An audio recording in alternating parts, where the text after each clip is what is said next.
ঠিক আছে, রেকর্ডটা। আচ্ছা, আমরা কতদূর পড়েছিলাম যেন? ডিবি ক্যালকুলেট করা শিখেছি, তাই তো? বাড়িতে প্র্যাকটিস প্র্যাকটিস করেছিস? তুমি যেটা দিয়েছিলে ওইটা করেছিলাম, মানে ওইটা বিভিন্ন রকম শেপ করে রেখেছিলাম। আচ্ছা, করেছিস। কি দিয়েছিলাম আমি? দাঁড়াও, পাঁচটা এসেছে। আম, আমি করে বসাচ্ছি। হ্যাঁ, ওই দেখো, দেখো দেখো, C5H8Cl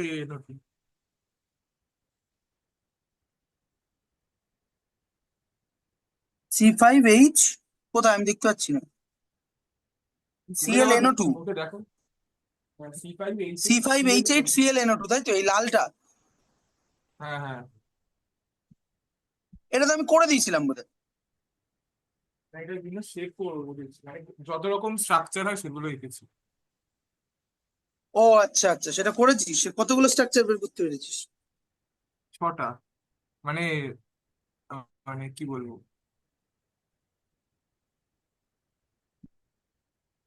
পাঠাচ্ছি। আচ্ছা ঠিক আছে, মানে ছটা থেকে বেশি হবে আমার ধারণা, বাট সেটা ইম্পর্টেন্ট না। ইম্পর্টেন্ট হচ্ছে যে ওই বের হ্যাঁ, করার। ছটার থেকে বেশি। আচ্ছা দেখো, একটু দেখো জাস্ট, মানে আর কটা হতে পারে, মানে এর বাইরে কি হবে? সিমেট্রি তো একই হয়ে যাচ্ছে, এর কি বাইরে কি কি হবে? করে দেখবো আমি? মানে আমাকে করতে বলছিস কি নাকি? পাঠিয়েছি, দেখো ছবিতে পাঠিয়েছি। আচ্ছা, পাঠিয়েছিস। গ্রুপে পাঠাবো। দেখি দা, কোথায় পাঠিয়েছিস?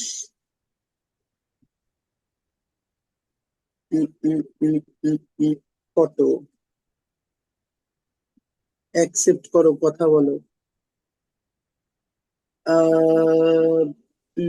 ClOH NH2। আচ্ছা,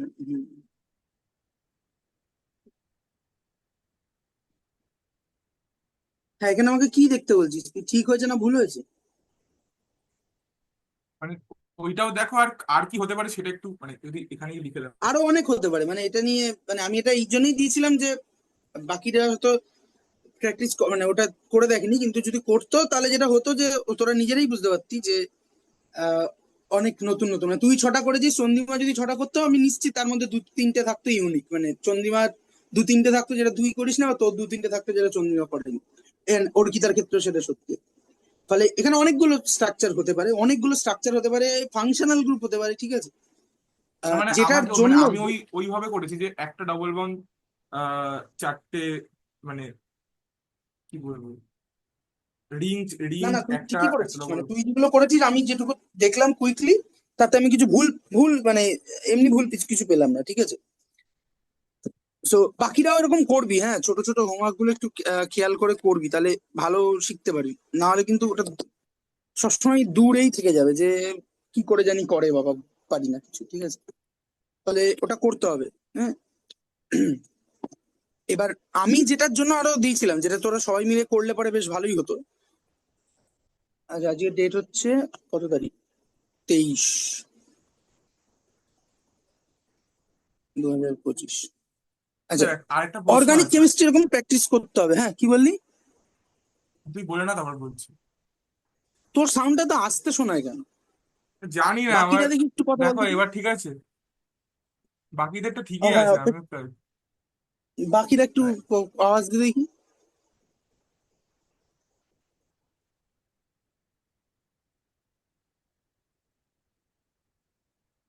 মা, কেউ আওয়াজ দেয় না। হ্যাঁ। এই তো চন্দ্রিমার গলার আওয়াজ ভালো। এটা এটা চন্দ্রিমা ছিল না অর্কিতা অর্কিতা ছিল। ছিল? আমি অর্কিতা। অর্কিতা। যাই হোক, হ্যাঁ, চন্দ্রিমা তো আশা করি ভালোই হবে। যাই হোক। আমারটা আর জানি না, পড়ে রইলো। আমারটা এরকম আমার আমার আমি বুঝতেও পারছি যে আমারটা আস্তে আসছে, কিন্তু কেন জানি না আস্তে আসছে। জুমে ঠিকঠাক আছে কোনো আচ্ছা সমস্যা নেই। আচ্ছা, ঠিক আছে, অসুবিধা নেই। তুই একটু মানে এখন একটু বেটার আগের থেকে, কিন্তু ওদের মানে গুলো এখন ওই অনেক বেটার মাইকটা আর কি। একদম মুখের সামনে আছে ওই জন্য। তাও তো বেটার, আচ্ছা, অতটাও তোর বলছি কোনো না। কারণে গেইনটা কম হয় আর কি, যাই হোক, তো সে ঠিক আছে, কিছু করার নেই আপাতত। তো কথা বলার সময় মাইকটা যতটা সম্ভব মুখে আহ হ্যাঁ সামনে হ্যাঁ নিয়ে হ্যাঁ, কথা বলবি। জোরে জোরে বল, জোরে আর জোরে। আর হচ্ছে আমার কথা সবার কাছে স্পষ্ট, তাই তো? হুম হুম হুম। ঠিক আছে। আমার কাছে তো ঠিক আচ্ছা, আছে। আমি যে হোমওয়ার্কটা দিয়েছিলাম সেই হোমওয়ার্কটা দেওয়ার একটা মূল পারপাস এইটাই কখনোই নয় যে তোরা সমস্ত স্ট্রাকচার গুলো বের করে ফেলবি। কারণ অত কমপ্লেক্স একটা মলিকুলার ফর্মুলার সমস্ত স্ট্রাকচার ডিটারমাইন করা একটু মুশকিলই, মানে তোদের লেভেলে তো মুশকিলই, ঠিক আছে, হাজারটা ফাংশনাল গ্রুপ হতে পারে, সমস্ত কিছু হতে পারে। তো তোদের এখনো ফাংশনাল গ্রুপের কনসেপ্ট নেই এই ব্যাচকে যদি আমি হিসাব করি, না, সুমন তো আমি তো পড়েছে আমার যেটা কাছে। করলাম সেটা তো মানে ওই ফাংশনাল গ্রুপ রেখে কি আরো অনেক কিছু হতো, মানে ওই স্ট্রাকচার রেখে। হ্যাঁ মানে তুই যেমন তোরটাতে আমি কোনোটাতেই NO2 ফাংশনাল গ্রুপটাকে রাখতে দেখিনি, ঠিক আছে, হ্যাঁ। না সায়ানাইড দেখিনি, ঠিক না না আছে। না, আমি ওটা বলছি না। আমি বলছি ClNO2 C5H8 Cl NO2 আছে, মানে হুম, NO2 না NH2 কি আছে? না না, এটা তো molecular formula, this is molecular formula, copy. আচ্ছা আচ্ছা, আমি এটা বোধহয় হচ্ছে বোধহয় মলিকুলার ফর্মুলা, ঠিক আছে। হুম। মানে এইখানে NO2 মানে কিন্তু NO2 নয়, এখানে NO2 মানে হচ্ছে N এবং দুটো অক্সিজেন, ঠিক আছে, ও আচ্ছা আচ্ছা। বোঝা গেল। তুমি একটু বলবে, তোমার সাউন্ডটা একটু আস্তে আসছে। আমার সাউন্ড হ্যাঁ, খানিকটা, সবার কাছে? মানে আমার একটু কাছে ঠিক আছে, আস্তে আমি আসছে। হেডফোন ইউজ করছি। আচ্ছা, তুই সাউন্ড টাউন বাড়িয়ে নেওয়ার চেষ্টা কর দেখি, মানে আমি তো আলাদা কিছু করিনি এবং ফুল ভলিউমে আছে। তাহলে কি করা আমি জানি না, মানে আমি তো দেখি মানে বোঝা যাচ্ছে কি, শোনা যাচ্ছে কি? শোনা যাচ্ছে কিন্তু আস্তে। আচ্ছা, এইবার? আলাদা কিছু হয়নি। আচ্ছা ঠিক আছে, মানে তাহলে ওটা কারণটাই রিজলভ করা যাচ্ছে না, যাকে দেখ, মূল ব্যাপার হচ্ছে যে এইটা কিন্তু মলিকুলার ফর্মুলা ছিল, ঠিক আছে। মলিকুলার ফর্মুলাতে আমরা শুধু যে এলিমেন্ট গুলো আছে এবং সেইটার যে স্টয়চিওমেট্রিক অনুপাত গুলো আছে সেইগুলোকে লিখি, অর্থাৎ এই কার্বন আছে 5টা, হ্যাঁ মানে একটা এই মলিকুলে কার্বন আছে 5টা, 8টা হাইড্রোজেন, একটা ক্লোরিন, একটা নাইট্রোজেন, দুটো অক্সিজেন, এবার তারা কি ফর্মে আছে সেটা কিন্তু এখান থেকে বলা হচ্ছে না, ঠিক আছে। এবার এই এই যে ডবল বন্ড ইকুইভ্যালেন্ট বের করা, এটা কোথায় কাজে লাগে, সেই জন্যই আমি দিয়েছিলাম একটা হোমওয়ার্ক যে আচ্ছা করে দেখ ব্যাপারটা। শুধু ডবল বন্ড ইকুইভ্যালেন্ট বের করে কিন্তু তুই সমস্ত স্ট্রাকচার গেস করতে পারবি না, ঠিক আছে, মানে মানে হ্যাঁ এটা যেটা করতে পারিস যে তুই অল পসিবল স্ট্রাকচার অ্যাজাম করতে পারিস, কিন্তু অল পসিবল স্ট্রাকচার তোর হাজার হাজার স্ট্রাকচার হতে পারে, ঠিক আছে। এখানে তো মাত্র 5টা কার্বন আছে। ফলে যেটা করা হয় সেটা হচ্ছে যে সাধারণভাবে যেটা করা হয়, যেটা যেটা তোরা পড়েওছিস 11-এর ফার্স্ট চ্যাপ্টারে, 11 ফার্স্ট চ্যাপ্টার, সেখানে এক ধরনের অঙ্ক থাকতো যেখানে বলা হতো, যেখানে বলা হতো যে কোন একটি ইয়ের মধ্যে কার্বন আছে লেটসে 36%, হ্যাঁ হাইড্রোজেন আছে 40%, হ্যাঁ, তাহলে এর দুটো জিনিস বলা হতো, একটা হচ্ছে স্থূল সংকেত, স্থূল সংকেত, ইংরেজিতে এম্পেরিক্যাল ফর্মুলা, এটা আণবিক। এম্পেরিক্যাল ফর্মুলা, আর আরেকটা বলা হতো আণবিক সংকেত,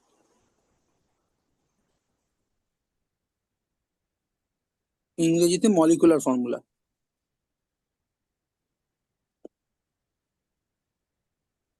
এই দুটো বের করতে এক একদিন লেখাটা ভালো হয়, এক একদিন খারাপ হয়, কেন কি জানি। আচ্ছা যাই হোক, আহ, এই দুটো বের করতে বলা হতো।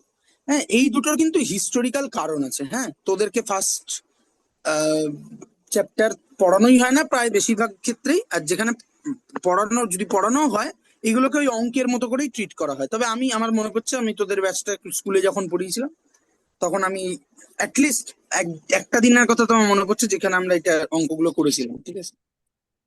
তো যাই হোক, তো মূল ব্যাপারটা হচ্ছে যে আগেকার দিনে ওরম ভাবেই স্ট্রাকচার ডিটারমাইন হতো, অর্থাৎ এই ধর একটা আমি একটা কম্পাউন্ড পেলাম, ঠিক আছে, একটা এখানে একটা কম্পাউন্ড পেলাম, এবার কি করা হতো, এবার এটাকে নিয়ে কিছু কেমিক্যাল অ্যানালিসিস করা হতো, বেসিক কেমিক্যাল অ্যানালিসিস, মানে ধর এটাকে আগুনে পুড়িয়ে দেওয়া হলো, ঠিক আছে।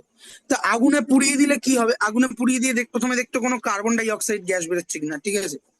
যদি কার্বন ডাই অক্সাইড গ্যাস বেরোয় তারপর তাহলে সেই কার্বন ডাই অক্সাইডটাকে ক্যালসিয়াম কার্বনেটে অ্যাবজর্ব করিয়ে ওর মানটা বের করতো, যে নির্দিষ্ট পরিমাণ ওই যৌগটাকে পুড়িয়ে কতটা কার্বন ডাই অক্সাইড পাওয়া যায়, ঠিক আছে।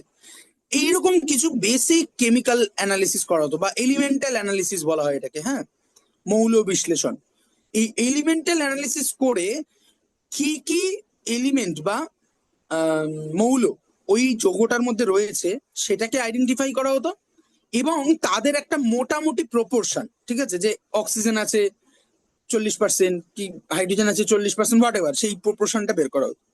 তারপর সেই প্রপোর্শনটাকে ইউজ করে কিছু ম্যাথমেটিক্যাল টুল ইউজ করে, যেটা তোরা করেছিস অঙ্ক হিসাবে, আলটিমেটলি বের করা হতো হচ্ছে স্থূল সংকেত বা এম্পেরিক্যাল ফর্মুলা, ঠিক আছে। এম্পেরিক্যাল ফর্মুলা, আলটিমেটলি এম্পেরিক্যাল ফর্মুলাটা বের করা হতো। আর এই এম্পেরিক্যাল ফর্মুলাটা বের করার পর, ধর ধর কারো এম্পেরিক্যাল ফর্মুলা এলো সি ও, ঠিক আছে, এটা সবসময় ব্র্যাকেটের মধ্যে রাখা হতো। এইটা থার্ড ব্র্যাকেট এম্পেরিক্যাল দিয়ে রাখে নাকি? ফর্মুলার, হ্যাঁ হ্যাঁ, মানে যে কোনো ব্র্যাকেট দেয় নাকি? আমি মানে ভুলে যাচ্ছি, থার্ড ব্র্যাকেট ফার্স্ট দেয়? ব্র্যাকেট ঠিক আছে, অসুবিধা নেই ফার্স্ট ব্র্যাকেট। এই যে এম্পেরিক্যাল ফর্মুলা, এই এম্পেরিক্যাল ফর্মুলা আসলে আমাকে কি দেয়? আসলে হচ্ছে সেই আমরা যে অনুপাত করেছি না ক্লাস 7-8-এ, ওই একদম বেসিক অনুপাতটা দেয়, ঠিক আছে। যে শরবতে কতটা চিনি আছে, কতটা জল আছে, আর কতটা ওই মিক্সচারটা আছে, শরবতের যে টেস্টের কালারটা যেটা, সেই মিক্সচারটা আছে, তার একদম বেসিক রেশিওটা দেয়, ঠিক আছে। একদম বেসিক সিম্পল রেশিও। হ্যাঁ, তাহলে এম্পেরিক্যাল ফর্মুলা আমাকে কি দেয়? এম্পেরিক্যাল ফর্মুলা দেয় হচ্ছে most simplest,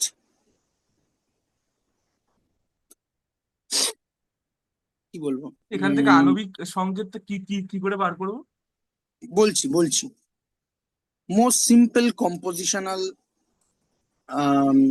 ratio, let's say, ঠিক আছে, হ্যাঁ, মোস্ট সিম্পল। এইবার কি করা হয়? এইবার কোনো একটা মৌলে, সরি, কোনো একটা যৌগে, এই পার্টিকুলার ইউনিটটা, ওই সিম্পল রেশিওটা একের অধিকবার থাকতে পারে। মানে ধর তুই যে শরবতটা বানিয়েছিস, ধর একটা শরবত বানিয়েছিস তুই, তার মধ্যে আহ, জল আছে জল আছে লেটস সে 65%, ঠিক আছে, বা আমি সিম্পল রেশিওতে লিখি, ধর জল হচ্ছে তোর 5, H2O হচ্ছে H2O is to sugar is to কি বলে ওটাকে, এ দিয়ে দাও, এ দিয়ে। রসনা। এই রেশিওটা হচ্ছে তোর লেটস সে 5:3:2, ঠিক আছে। এটা this is the most simplest ratio, ঠিক আছে। কিন্তু আমি যখন এটা সবচেয়ে সিম্পলেস্ট রেশিও, কিন্তু আমি যে পার্টিকুলার সলিউশনটা বানিয়েছি তার মধ্যে, মানে এই যে এক জগ বানিয়েছি, এই এক জগের মধ্যে এই সিম্পল রেশিওটাই মেনটেন হতে হবে, তার কোনো বাধ্যবাধকতা নেই। তো এর যে কোনো গুণিতক হতে পারে। লেটস সে আমার শরবতটাকে যদি আমি অ্যানালিসিস করি, তাহলে আমি দেখতে পাবো আমার জল আছে 15 ভাগ, তখন সুগার থাকবে 9 ভাগ, 9 ভাগ। আর রসনা থাকবে 6 ভাগ, তাই 6। না? হুম হুম তার মানে সিম্পল একটা নাম্বার দিয়ে গুণ হয়ে গেল, দেখ, একটা এন একটা নাম্বার দিয়ে গুণ হয়ে গেল, তাই তো? হুম হুম তার মানে এম্পেরিক্যাল ফর্মুলা বা স্থূল সংকেত আসলে আমাকে সবচেয়ে সিম্পল রেশিওটা দেয়। কিন্তু এটার মানে এটা নয় যে কোনো একটা মলিকুলে ওই সিম্পল রেশিওতেই জিনিসটা আছে। মানে সিম্পল রেশিওতে আছে, কিন্তু একমাত্রই সিম্পল রেশিওটাই আছে এটা নয়, তার যে কোনো গুণিতক থাকতে পারে। সবার কাছে পরিষ্কার কি ব্যাপারটা?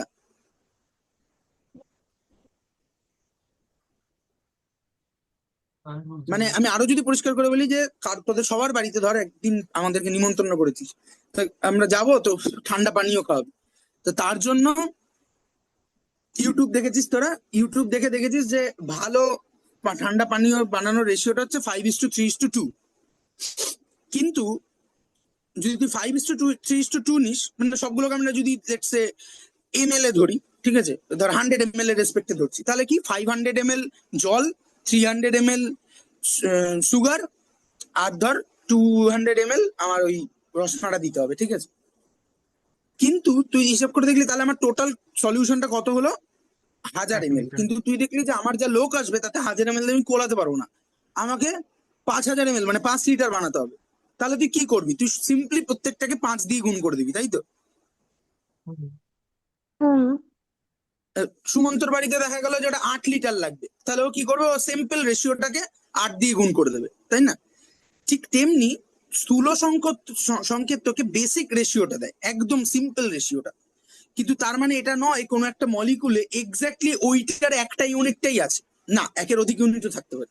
একটা উদাহরণ দিয়ে দেখাচ্ছি। ধর এই যে যেটা লিখেছি CH2O, ঠিক আছে? তার মানে কি সিম্পল রেশিও হচ্ছে একটা কার্বন থাকলে দুটো হাইড্রোজেন আছে এবং একটা অক্সিজেন আছে, ঠিক আছে? এই তো রেশিও।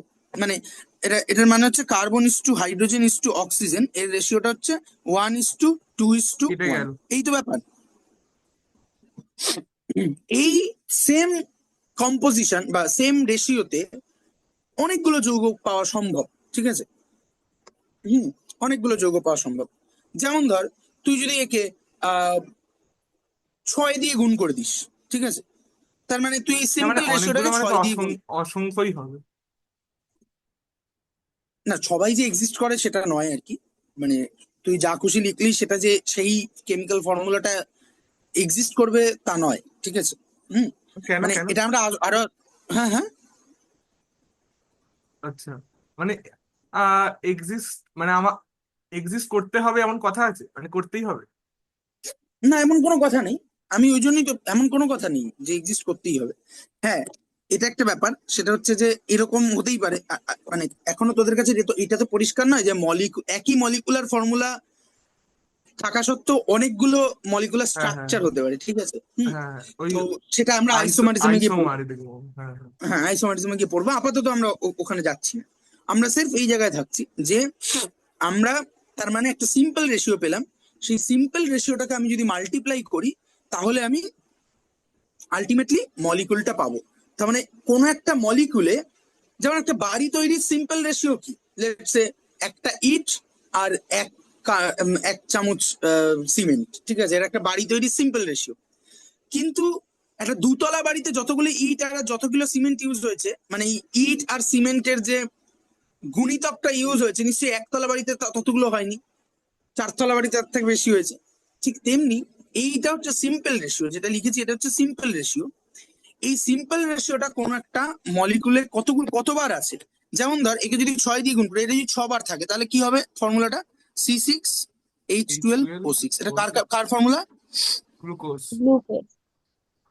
এইটা দুটো জিনিসের ফর্মুলা, তোদের জানাই দুটো জিনিসের ফর্মুলা, একটার নাম হচ্ছে গ্লুকোজ আর একটার নাম হচ্ছে fructose.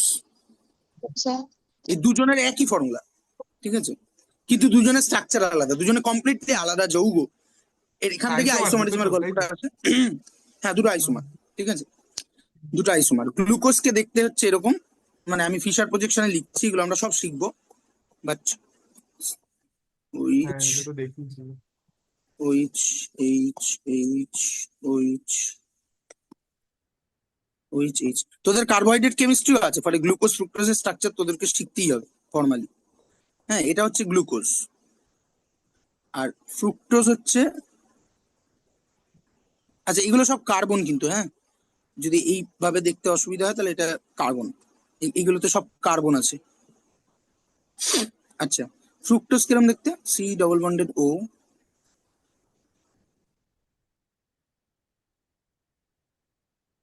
CH2OH, OH, OH, OH, H, কতগুলো হলো, 1 2 3 4 5, 1 2 3 4 5, 3 4 5, এটা এখানটায় CH2OH, দেখতে হয়ে গেছে বোধহয়। হ্যাঁ হয়ে গেছে হয়ে গেছে।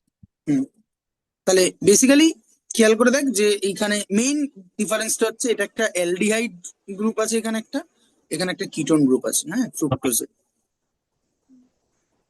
ফ্রুক্টোজ। কিন্তু মলিকুলার ফর্মুলা সেম। তো আমরা যখন আইসোমারিজমকে নিয়ে ডিল করব তখন আইসোমারিজমকে নিয়ে করবো, আপাতত এসবগুলি মানে। তাহলে আমরা যদি স্থূল এম্পেরিক্যাল ফর্মুলার সাথে মলিকুলার ফর্মুলা রিলেশনটা টানতে চাই, তাহলে basically molecular formula is equal to empirical formula in, বোঝা গেল? ওই জন্য এম্পিরিক্যাল ফর্মুলাকে ব্র্যাকেট দিয়ে লেখা হয়, আর ওই এনটাও নিচে মেনশন করে দেওয়া হয়, ঠিক আছে?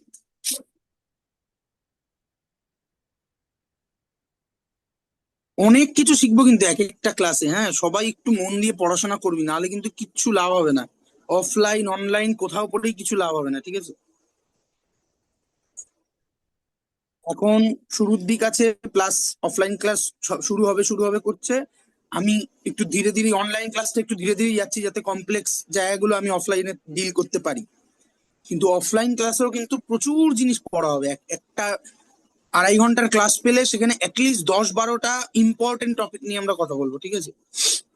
ফলে সেইগুলো কিন্তু গ্র্যাপস করার জন্য নিজেকে পড়তে হবে সময় নিয়ে। হুম। এখানে আর কোনো ইয়ে চলবে না, ক্লাস 12-এ পড়ি আমরা এখন, ঠিক আছে? ফলে পড়াশোনার ইয়ে বাড়াতেই হবে, ঠিক আছে?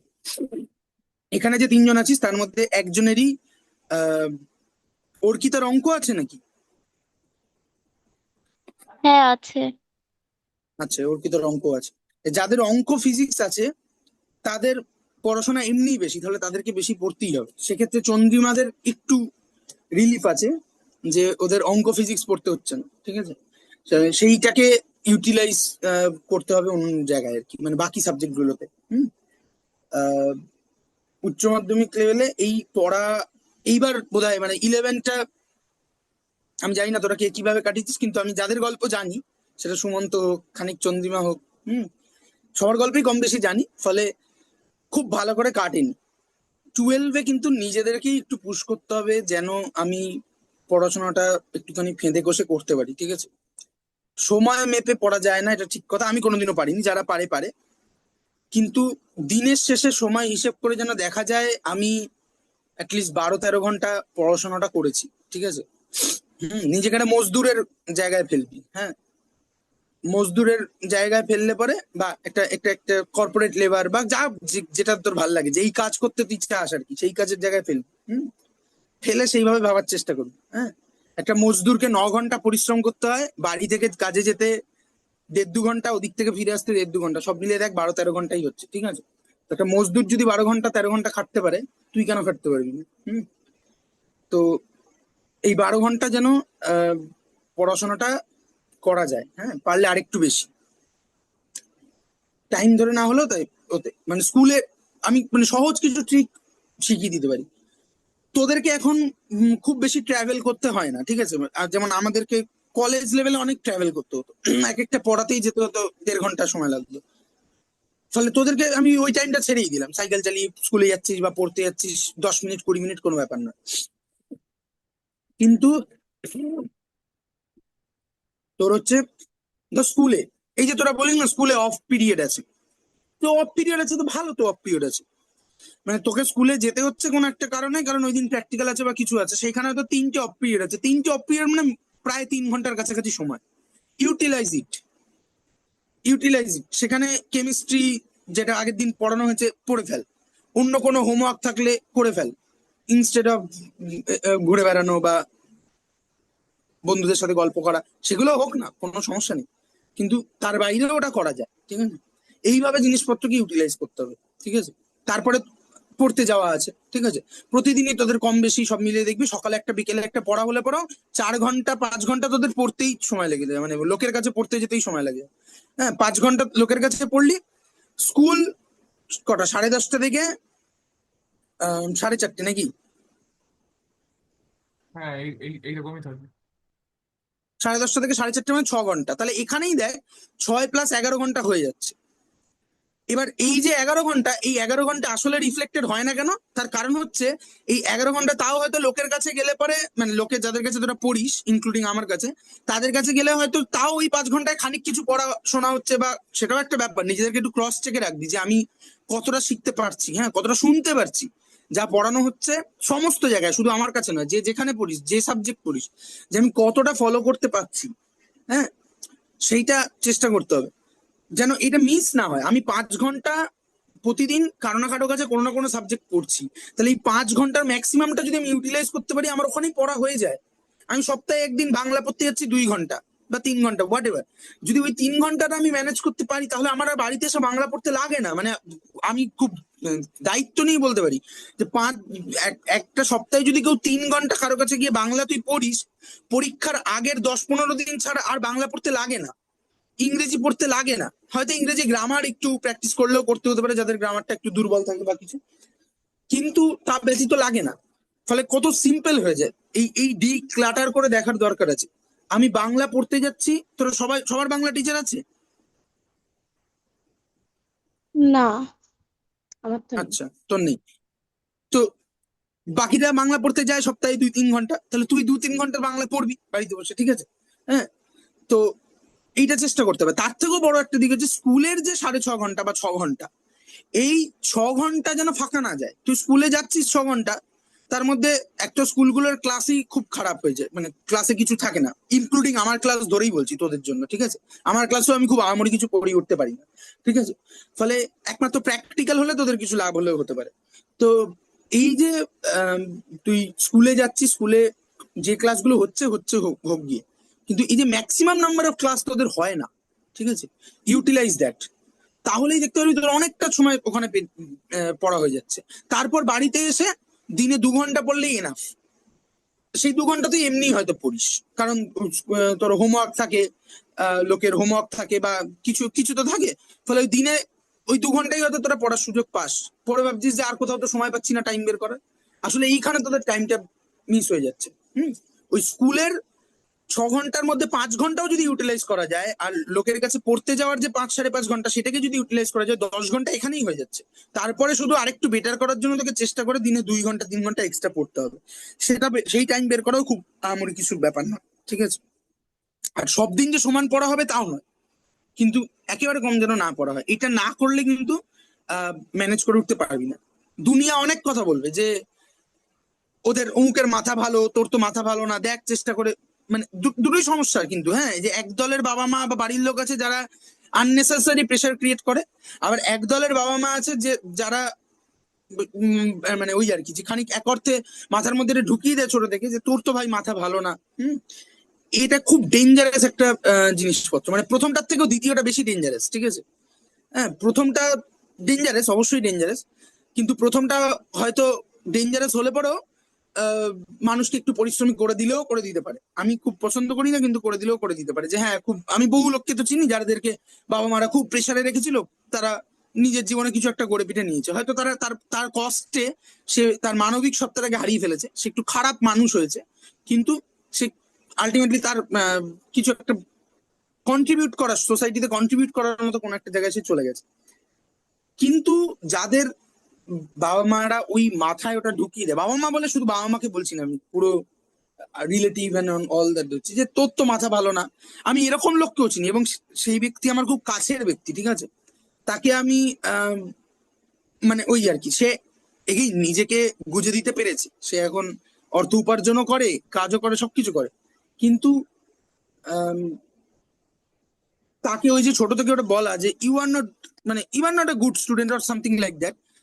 এবং এটা কলেজ লেভেলে ওটাকেও ইম্প্যাক্ট করে, যে লোকজন আশেপাশে তার বন্ধু বান্ধব, মানে আমিও তার বন্ধু, সেও তার বন্ধু, আরো কয়েকজন, তারা লিটারালি তাকে এইগুলো বলেছে যে তুই মানে এত কিছু ভাবতে যাস না, ঠিক আছে? কৌশিক যেটা পারে তুই পারবি না, ঠিক আছে? কারণ অ্যান্ড অল দ্যাট, যে কৌশিকের মাথা ভালো অ্যান্ড অল দ্যাট, এসব বাজে কথা, ঠিক আছে? কোনো মাথা ভালো টালো বলে কিছু হয় না। রাতের পর রাত জেগে পড়েছি, তাই একটু একটু বলতে পারি তোদেরকে, ঠিক আছে? এখনো পড়ি, তাই বলতে পারি। যেটা পড়া হয় না সেটা পারি না, বলতে পারবো না, ঠিক আছে? এবং না পড়ার জন্য একটা অপরাধ বোধ কাজ করে। এই অপরাধ বোধটা ওই জন্যই হয়েছে যে এই আগে কত পড়তাম, এখন তো পড়া কম হচ্ছে, এই জন্যই অপরাধ বোধটা তৈরি হয়। তাহলে এইটা একটু ম্যানেজ করতে হবে। সবে সবে হাতে ফোন পেয়েছিস, লোকজন খুব বকা দেবে। আজকেই তোদের স্কুলে দেখছি, দেখলাম সেই গল্প। এটাকে এত জটিল নয়, ফোন নিয়েছি তার সবে 1 বছর হলো ফোন ইউজ করছি, ফোনের প্রতি একটা আকর্ষণ থাকবেই, ইচ্ছে হবে ইনস্টাগ্রাম করি, এটা করি, আরো হাজারটা জিনিস করি।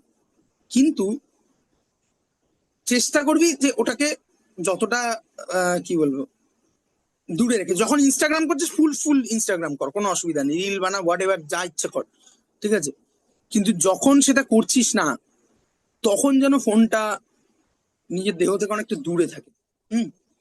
যদি কারো এই সেলফ কন্ট্রোল থাকে যে আমি ফোনটা আমার থেকে 2 ফুট দূরে আছে কিন্তু আমি খুলে দেখছি না, তাহলে ঠিক কথা।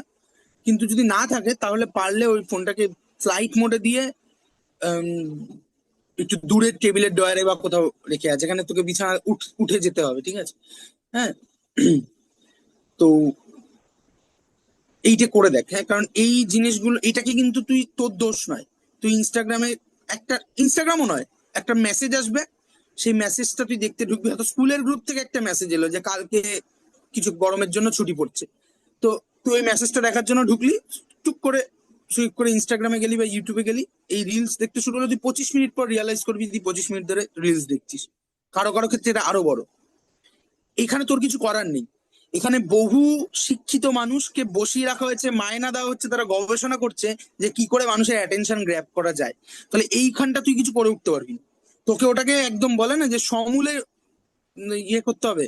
হ্যাঁ, মানে কৃষ্ণ কংসকে মারবে, এটা কংস জেনে গেছিল। তাই জন্য সে কি করেছিল যে ওর মা বাবার যতগুলি বাচ্চা জন্ম হচ্ছে সবাইকে মেরে ফেলছে, একমাত্র লাস্টেরটাকে তাও মারতে পারেনি। আরেকটু বেটার কাজ করা উচিত ছিল, বাবা মাকেই মেরে দেওয়া উচিত ছিল, ঠিক আছে, তাহলে হতোই না। ফলে যাই হোক, সেটা তো গল্প। খানি এইরকম ব্যাপারটা যে ওটা আর তুই কিছু করতে পারবি না। দৈববাণী যখন হয়েছে, তখন কৃষ্ণ জন্মাবে এবং বেড়ে উঠবে, সবকিছু করবে। ফলে ইট ইজ বেটার যে যেই মুহূর্তে দৈববাণী হয়েছে একদম সমূলে আহ, ওটাকে নাশ করা আর উৎক্ষেপণ কি, করে ঠিক দেয়। আছে। হ্যাঁ, হ্যাঁ, মানে সমূলে নির্মূল করার। হ্যাঁ, সমূলে নির্মূল করা, হ্যাঁ, ভালো বলেছে। অ্যাকচুয়ালি সমূলে উৎপাটিত করা বলা উচিত, যাই হোক, মানে সমূলে নির্মূল করা। উৎক্ষেপিত করাও বলা যেতে পারে। তো যাই হোক, ওটা করতে হবে, ঠিক আছে। ওটা একটু হার্ড নিজের ওপর না হলে পরে তুই তুই কিছুই করে উঠতে পারবি না, ঠিক আছে। মানে আলটিমেটলি তুই বা ওই আর কি, যে দেখি তো এখন লোকজনকে যেরকম ওরকমই হবে আর কি। সেটা চাই, আমি চাই না যে তোরা হোস, ঠিক আছে। পড়াশোনা সবাই খুব দারুণ বিজ্ঞানী হয়ে যাবে তা নয়, আবার বিজ্ঞানী হচ্ছে না মানে সে ফেল না তাও নয়, ঠিক আছে। কিন্তু যে যাই করছে না কেন পরবর্তীকালে, সে সেই জায়গাটা যেন একটু বেটার, বেটার কিছু, একটু উদ্ভাবনী কিছু হওয়ার আহ, চেষ্টা করে আর কি। সাইকেলের পাঞ্চার সারালে পরও সে যেন সেখানে একটু নিজের চিন্তাটাকে কাজে লাগায়, ঠিক আছে। আহ, নাকি আমাকে বলে দেওয়া হয়েছে এটা করতে হবে তো এটাই করতে হবে, ঠিক আছে। এভাবে বাঁচাও যায় না বেশি দিন, এবং বাঁচা যায় না বলেই মানুষের মধ্যে এত ফ্রাস্ট্রেশন, এত সমস্ত কিছু। যাই হোক, তো আহ যেটা ব্যাপার সেটা হচ্ছে যে একটুখানি এটা চেষ্টা করবি, ঠিক আছে। আমি হয়তো রোজ রোজ এটা বলবো না, বা কখনো কখনো হয়তো রোজ রোজই বলে ফেলবো, কিন্তু ওই হ্যামার করার জন্য। কিন্তু এইটা একটুখানি চেষ্টা করবি যেন একটু বেশি বেশি করে পড়াশোনাটা করা যায়। প্রথম প্রথম অসুবিধা হবে, এটা স্বাভাবিক, যে এত পড়তে ভাল লাগছে না। আস্তে আস্তে জিনিসটা বৃদ্ধি পাবে। হ্যাঁ।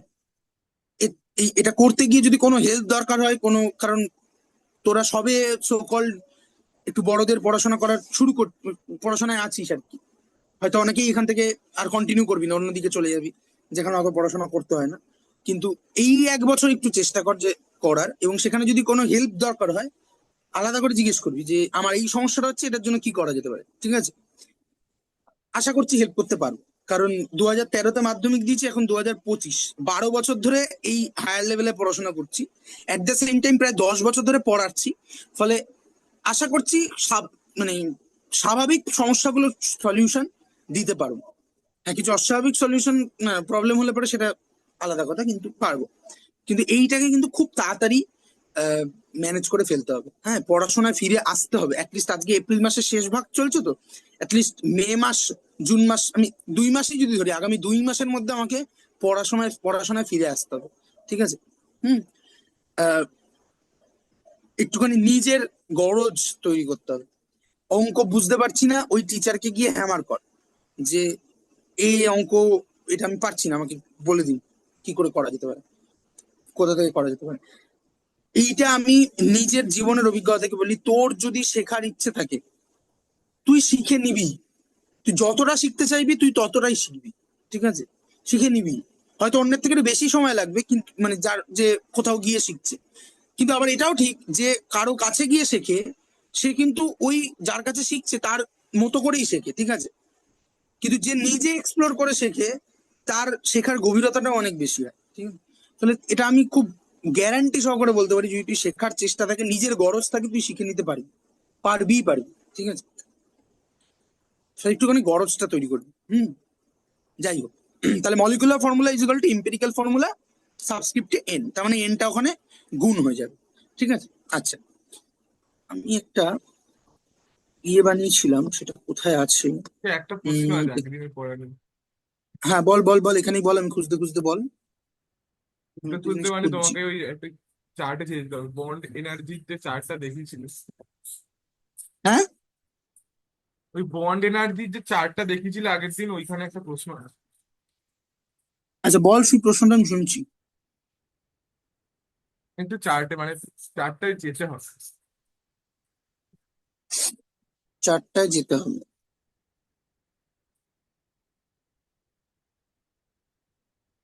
চারটা এখানে এনেছিলাম, তাই তো? আছে আছে, দেখো একটু আছে। হ্যাঁ হ্যাঁ, হ্যাঁ বল। হ্যাঁ। এইখানে তুমি একদিন বলেছিলে যে আহ, যে কার্বনের বন্ড এনার্জি গুলো এইরকম থাকায় এক একটা করে ব্রেক বা তৈরি করা যায়, তাই তো? হ্যাঁ, স্টেপ ওয়াইজ ভাঙা করা যায়, হ্যাঁ। দাঁড়ানো যায়। এবার আমার প্রশ্নটা হচ্ছে যে আমি ধরো যে কোনো একটা বন্ড, ধরো কার্বন, মানে আমি নাইট্রোজেন আর কার্বনের সাথে তুলনা করছি, কারণ এই দুটোই ওই ট্রিপল বন্ড অব্দি গেছিল। তো আহ মানে নাইট্রোজেনের দ্বিতীয়তম মানে দ্বিতীয়তম থেকে 2তম থেকে 3তম বন্ডের মধ্যে 500 জুল, মানে প্রায় 500 জুলের কাছাকাছি এনার্জি, ঠিক আছে, 500 কিলো জুল, হুম, হুম, ঠিক আছে। হুম, তাহলে আমি যদি বাইরে থেকে 500 কিলো জুল এনার্জি দিই, তাহলে ওর হুম, 3তম বন্ডটা ভেঙে যাবে, তাই তো? হুম, হুম, এবার ধরো বাইরে থেকে আমি শুধু 500 কিলো জুলই এনার্জি দিলাম, হুম। এবং আর দিলাম না, এইটা কি করাটা সম্ভব? না, তার কারণ তুই একটা মলিকুল নিয়ে রিয়াকশন করছিস না, তো যদি একটা মলিকুল নিয়ে করিস তাহলে তোর কথা ঠিক। কিন্তু এখানে যে কিলোজুলটা আছে তার পাশে লেখা আছে, দেখ, কিলোজুল পার মোল, ঠিক আছে? তাহলে এই হ্যাঁ। হিসেবটাই কিন্তু পার মোলে, বুঝতে পেরেছিস? আচ্ছা তাহলে পার মোলে, তার মানে 1 মোলে নাইট্রোজেনের ওই মানে 1 মোলে যতগুলো নাইট্রোজেন থাকবে তার তৃতীয়তম বন্ডটা ভেঙে যাবে, তাই তো? না, ভাঙবে না, এটাই মজার, যে তুই যখনই 500 কিলোজুল দিবি 1 মোল নাইট্রোজেন ট্রিপল বন্ড নিয়ে, ধর এক এক মোল, তুই 1 মোল ছেড়ে দে, তুই যদি 100টা নাইট্রোজেন মলিকুল নিয়েছিস, ঠিক আছে, নিয়ে হুম ওকে ঠিক যতটা এনার্জি দরকার হিসেব করেছিস, 100টা মলিকুলের জন্য ততটা এনার্জি দিয়েছিস। এবার হুম ভাব, যে প্রথম মলিকুলটা থার্ড বন্ডটা ভাঙলো, ঠিক আছে, এবার ওর কাছে এনার্জি আছে, সিস্টেমে এনার্জি আছে, ওর কাছে দুটো অপশন আছে, একটা হচ্ছে যে একটা, মানে কি বলবো, একটা স্টেবল বন্ড হুইচ ইজ আরেকটা নাইট্রোজেন নাইট্রোজেন ট্রিপল বন্ড, আরেকটা হচ্ছে যে এই সদ্য নাইট্রোজেন নাইট্রোজেন ট্রিপল বন্ড ভেঙে যে নাইট্রোজেন নাইট্রোজেন ডবল বন্ড আছে সেইটা। এবারে কোনটা ভাঙবে? আচ্ছা। বুঝতে পারলি না পারলি না? হ্যাঁ বুঝতে পেরেছি। এটা খুব না, ক্লাসিক, এই ধরনের প্রবলেম আমরা অর্গানিকে আরো দেখবো, ঠিক আছে? আচ্ছা রিয়াকশনে হয়নি, যখন ঢুকবো চলে আরো আসলে দেখবো। আরেকবার মূল যাই। সমস্যাটা হচ্ছে যে আমরা একটা মলিকুল নিয়ে বিক্রিয়া করি না, ঠিক আছে? হ্যাঁ যদি একটা হ্যাঁ। মলিকুলের ক্ষেত্রে করা সম্ভব হতো, তাহলে তোর কথা সত্যি, যে আমি 500 দিলাম তাহলে একটাই ভাঙবে, আর এনার্জি নেই, খতম, তাহলে ঠিক তাহলে আছে, তাহলে ওখানে কি হবে? থেমে যাবে ওখানেই, মানে কেন? ওখানেই ও থেমে তো যাবে। মানে আরো তো এনার্জি দিয়েছি আমি এক্সট্রা। মানে কোনটার ক্ষেত্রে বলছিস তুই, তাহলে আমি না না, বোধহয় miss তুমি করলাম। বললে যে 100টা নাইট্রোজেনের মানে এনার্জি, মানে হ্যাঁ, তুই 100টা নিয়েছিস, তো ধর 100টা হ্যাঁ নাইট্রোজেন মলিকুল নিয়েছিস, এবার ধর প্রথমে তো একটা ভাঙবে, তাহলে একটা ভাঙলো। প্রথমে যখন একটা, আমি একটা ধরে বলছি, 5টাও ভাঙতে পারে একবার, কিছু যায় আসে না, কিন্তু নিশ্চয়ই 100টাই একবারে ভাঙবে না, দ্যাটস ফর শিওর, ঠিক আছে? কেন কেন? মানে মানে ধরো 1000টা নিয়েছি, তার মধ্যে তো 100টা ভাঙতে পারে। ভাঙলো, তারপরের সেটটা রিয়াকশন কার ওপরে হবে, ওই 100টার প্রোডাক্টের ওপর, নাকি বাকি 900টার ওপর? এটা 100টার কার প্রোডাক্টের উপর? ওপর। আচ্ছা ঠিক আছে, মানে কার উপর তো হবে নাকি, নাকি হবেই না? না, হবে, ওই জন্যই তো আমি বলছি যে নাইট্রোজেন নাইট্রোজেন ডবল বন্ড, ধর 100টা নাইট্রোজেন নাইট্রোজেন ট্রিপল বন্ড নিয়েছিস তুই, এবার তার মধ্যে ধর একটা ভাঙলো কি 5টা ভাঙলো, হোয়াট এভার ভাঙলো, তাহলে 5টা নাইট্রোজেন নাইট্রোজেন ডবল বন্ড রইলো, আর 95টা নাইট্রোজেন নাইট্রোজেন ট্রিপল বন্ড রইলো, এনার্জি এখনো রয়েছে সিস্টেমে। তাহলে এই হ্যাঁ সেম এনার্জিতে এইটা একটা মোর স্টেবল বন্ড, তার মানে লেস টেন্ড টু ডিসোসিয়েট মানে বা ব্রেকিং। মানে এটার এইটা একটা প্রবাবিলিটি সহজ কম বন্ড থাকে। ভাঙার জন্য, হুম। ভাঙার জন্য সহজ বন্ড। তাহলে কি হবে, কোনটা ভাঙবে? এইটা ভাঙবে। এইটা ভেঙে 5টা নাইট্রোজেন নাইট্রোজেন সিঙ্গেল বন্ড তৈরি হবে। আরে আচ্ছা। আবার হ্যাং করে গেল নাকি? ঠিক আছে। হ্যাঁ, 5টা নাইট্রোজেন নাইট্রোজেন সিঙ্গেল বন্ড তৈরি হবে। তারপরে আবার এইটা ভাঙবে। এটা কতক্ষণ অবধি চলবে? যতক্ষণ না একদম এলিমেন্টাল নাইট্রোজেন রিলিজ করে দিচ্ছে, তারপরে আবার এখান থেকে শুরু হবে, আবার 5টা কন্টিনিউ, আবার ফার্স্ট। ফলে তুই যতটা এনার্জি দিবি ততটা দিয়ে আলটিমেটলি যতগুলো নাইট্রোজেন ট্রিপল বন্ডকে ভেঙে একদম এলিমেন্টাল নাইট্রোজেনকে বার করে দেওয়া যায় ততগুলোই হবে। বুঝতে পারলি? আচ্ছা আচ্ছা, তাহলে আমি এটাই কার্বনের ক্ষেত্রে দেখি যদি, মানে ওই জন্য তুলনা করতে চাইছিলাম। আচ্ছা, ধরো তুই একটা এবার কার্বন, কার্বনের ক্ষেত্রে যদি দেখি, তুই 100টা কার্বন কার্বন ডবল বন্ড মানে এই ওখানে ট্রিপল বন্ড বন্ড যদি নিস। এনার্জিটা একটু ভুলে গেছে, আরেকবার দেখে নি বন্ড এনার্জিটা। পার্থক্যটা হচ্ছে প্রথমটার জন্য 300 মতো, মানে 200, তারপরটার জন্য 300 মতো। ঠিক ঠিক আছে। হুম হুম ঠিক আছে, এবার যা।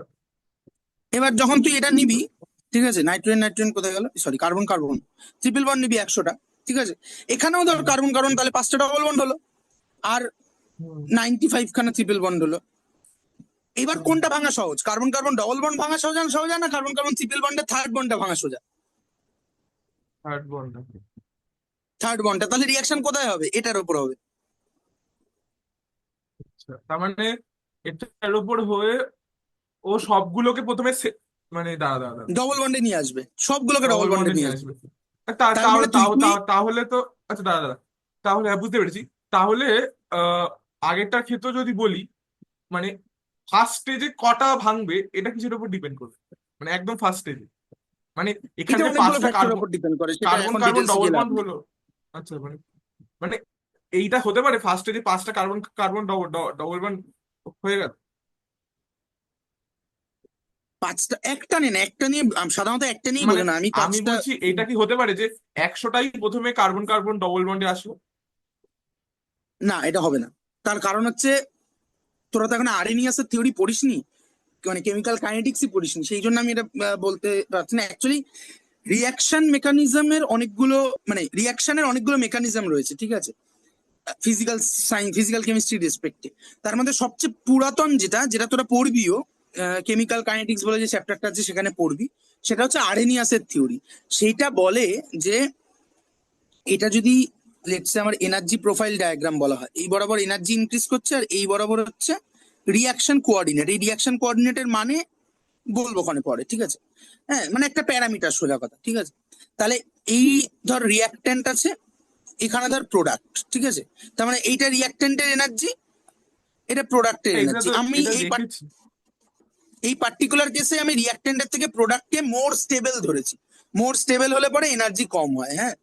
তো হুম।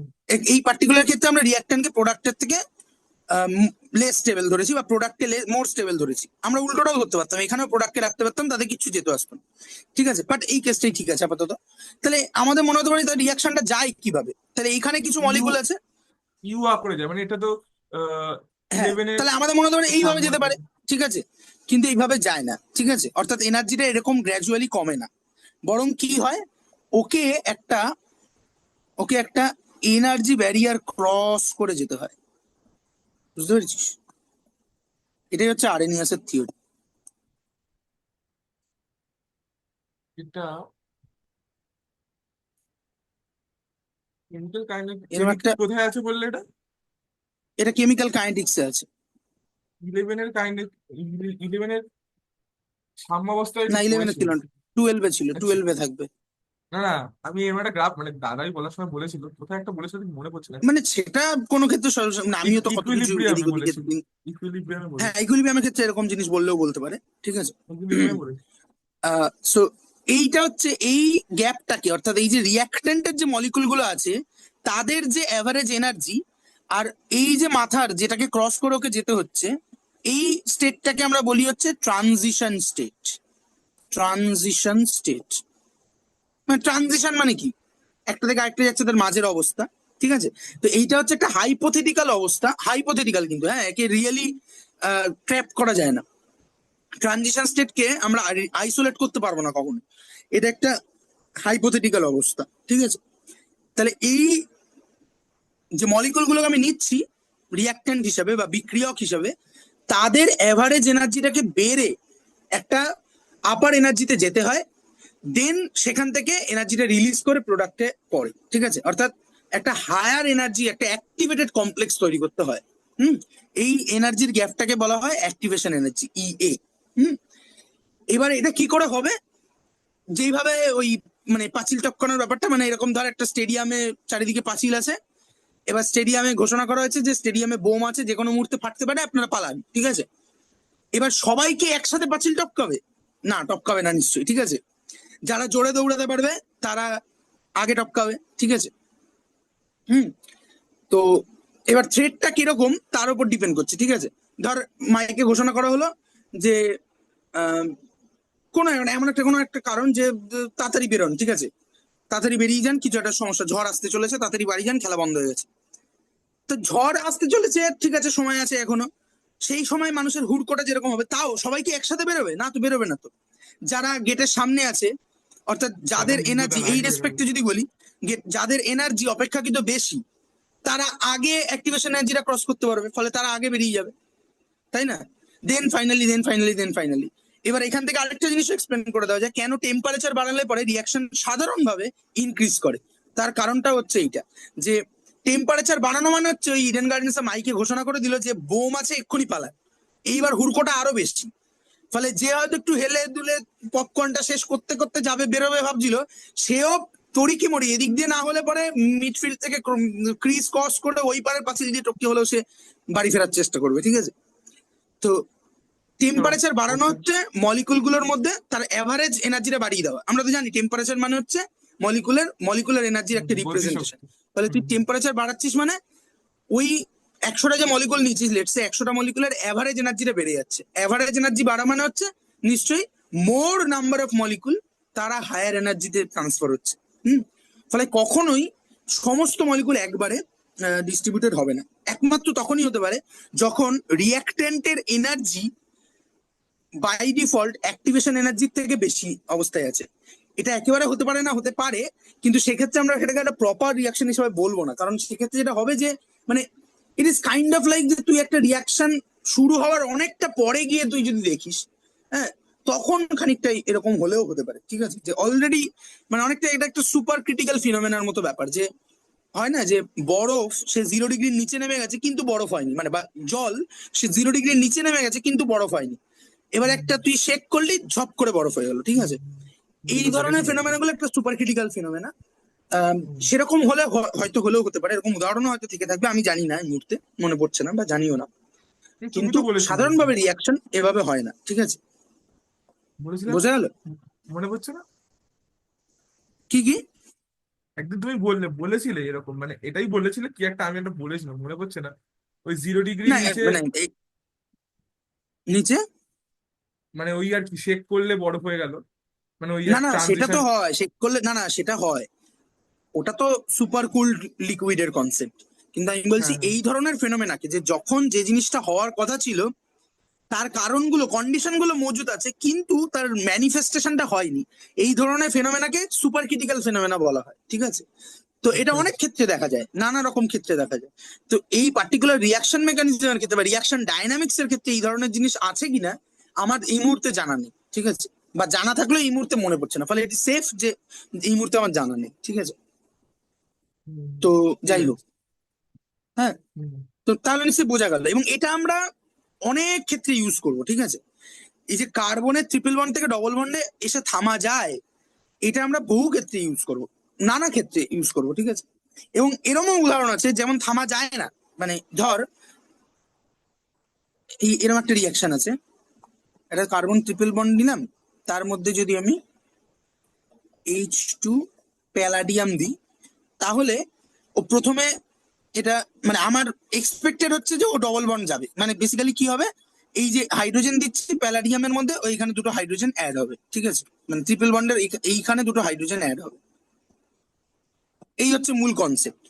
কিন্তু এক্ষেত্রেও দেখা যায় যে এই হাইড্রোজেন প্যালাডিয়াম এতটাই অ্যাক্টিভ একটা রিয়েজেন্ট যে ও এই ট্রিপল বন্ডের এখানে অ্যাড হওয়ার পর যখন ডবল বন্ডটা হবে ও ডবল বন্ডেও অ্যাড করে যাবে, কারণ ডবল বন্ডেও হাইড্রোজেন প্যালাডিয়াম দিয়ে হাইড্রোজেন অ্যাড করা যায়।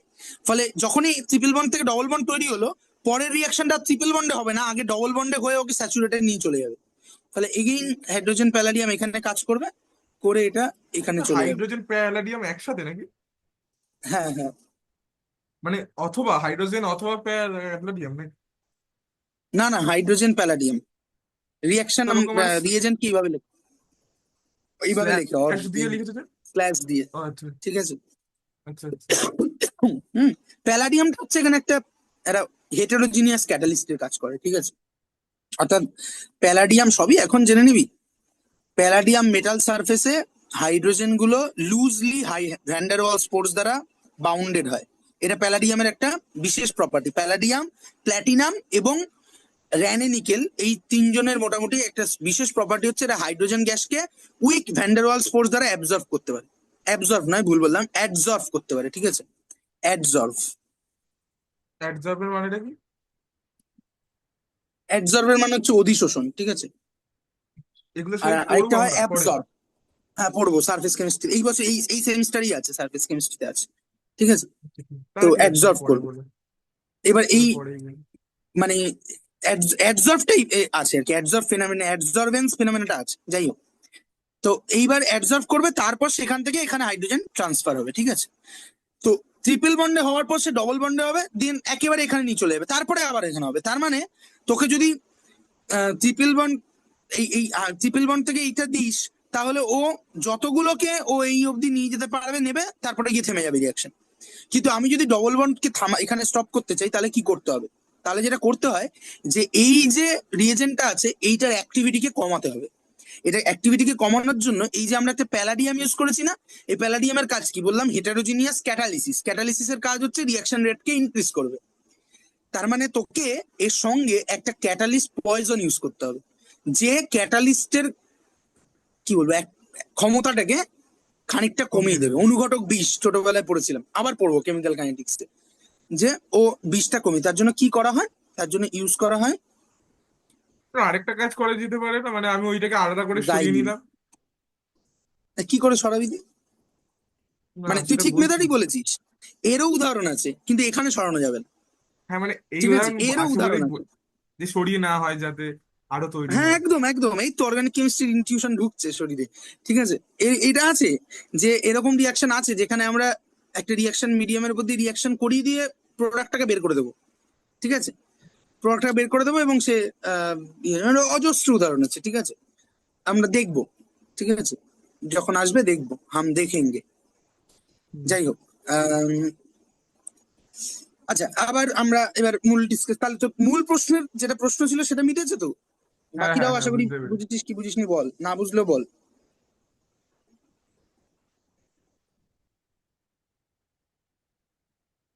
আচ্ছা ঠিক আছে।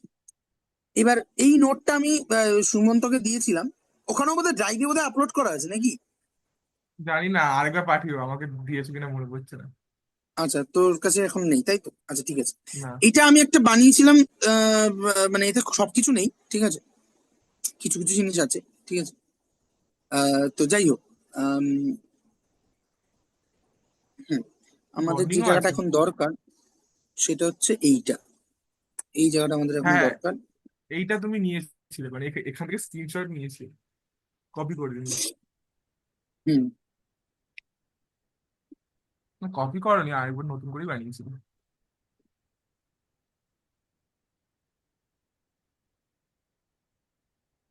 তুমি এখন হিস্ট্রিটা বলবে না? কিসের হিস্ট্রি? না ওই যে ফিশার ফিশার ওইসব বলবে তো নাকি? না না, ফিশার বলবো পরে। ফিশার ওইগুলো আমি অফলাইনেই বলার চেষ্টা করবো। ও হ্যাঁ হ্যাঁ, ওগুলো বেশ কঠিন আছে। এইটা হচ্ছে তোর মোটামুটি আমাদের অর্গানিক কেমিস্ট্রির অর্গানিক মলিকুলের একটা ডায়াগ্রাম, ঠিক আছে। আচ্ছা, এই ডায়াগ্রামটায় কি বলা আছে? তাহলে এখানে কি লেখা আছে উপরে আমরা দেখি, এটাকে একটু বড় করতে পারলে ভালো হতো, বাট ঠিক আছে, আমাদের চলে যাবে এদিকে। আচ্ছা, এখানে কি লেখা আছে দেখি? লেখা আছে general classification of organic molecule, তাই না? ঠিক আছে, একটু জেনারেল বড় করা যায়? Classification of. জুম করলে তো হ্যাঁ বড় হ্যাঁ হবে। জুম করলে তো বড় হবে নাকি? হ্যাঁ, সেটা হবে, অসুবিধা নেই। তাহলে এবার ঠিক আছে, হ্যাঁ। তাহলে এখানে লেখা আছে general classification of organic molecules, ঠিক আছে। তার মানে কি মানে টোটাল অর্গানিক মলিকুল গুলোকে মোটামুটি, হ্যাঁ এটা কিন্তু খুব কংক্রিট কিছু না, মোটামুটি কতগুলি ক্লাসে ভাগ করা যায় আমরা সেটা দেখার চেষ্টা করছি। আচ্ছা, এইটা নিশ্চয়ই এখন আমাদের কাছে এস্টাবলিশ যে অর্গানিক কম্পাউন্ড গুলো আসলে হচ্ছে আইদার স্যাচুরেটেড হাইড্রোকার্বন অথবা তাদের ডেরিভেটিভ, তাই তো? হ্যাঁ হ্যাঁ। এটা পরিষ্কার তো আমাদের? আচ্ছা, হুম তাহলে হুম দেখ প্রথমে লাইনটা তাই লেখা আছে, অর্গানিক কম্পাউন্ড ব্র্যাকেটে লেখা আছে হাইড্রোকার্বনস অ্যান্ড ডেরিভেটিভস। অর্থাৎ হাইড্রোকার্বন থাকবে, তারপর সেই হাইড্রোকার্বনের হাইড্রোজেন গুলোকে রিপ্লেস করে আমি ক্লোরিন ঢোকাবো কি এটা ঢোকাবো কি ওটা ঢোকাবো, তার উপর ডিপেন্ড করে আমি নতুন নতুন কম্পাউন্ড তৈরি করবো। আচ্ছা, এই যে টোটাল অর্গানিক কম্পাউন্ড এদেরকে আবার দুভাগে ভাগ করা যায়, ঠিক আছে? আচ্ছা, যখনই আমরা এরকম বলি না যে ক ভাগে ভাগ করা যায়, এই ভিত্তি ক আর কি। ভাগে ভাগ করা যাওয়ার আগে একটা প্রশ্ন হচ্ছে যে কিসের বেসিসে, তাই না? হুম হুম গোটা দুনিয়াকে সির্ফ এই বেসিসে ভাগ করে দেওয়া যায় যে কারা মাছ খেতে পছন্দ করে কারা মাছ খেতে পছন্দ করে না।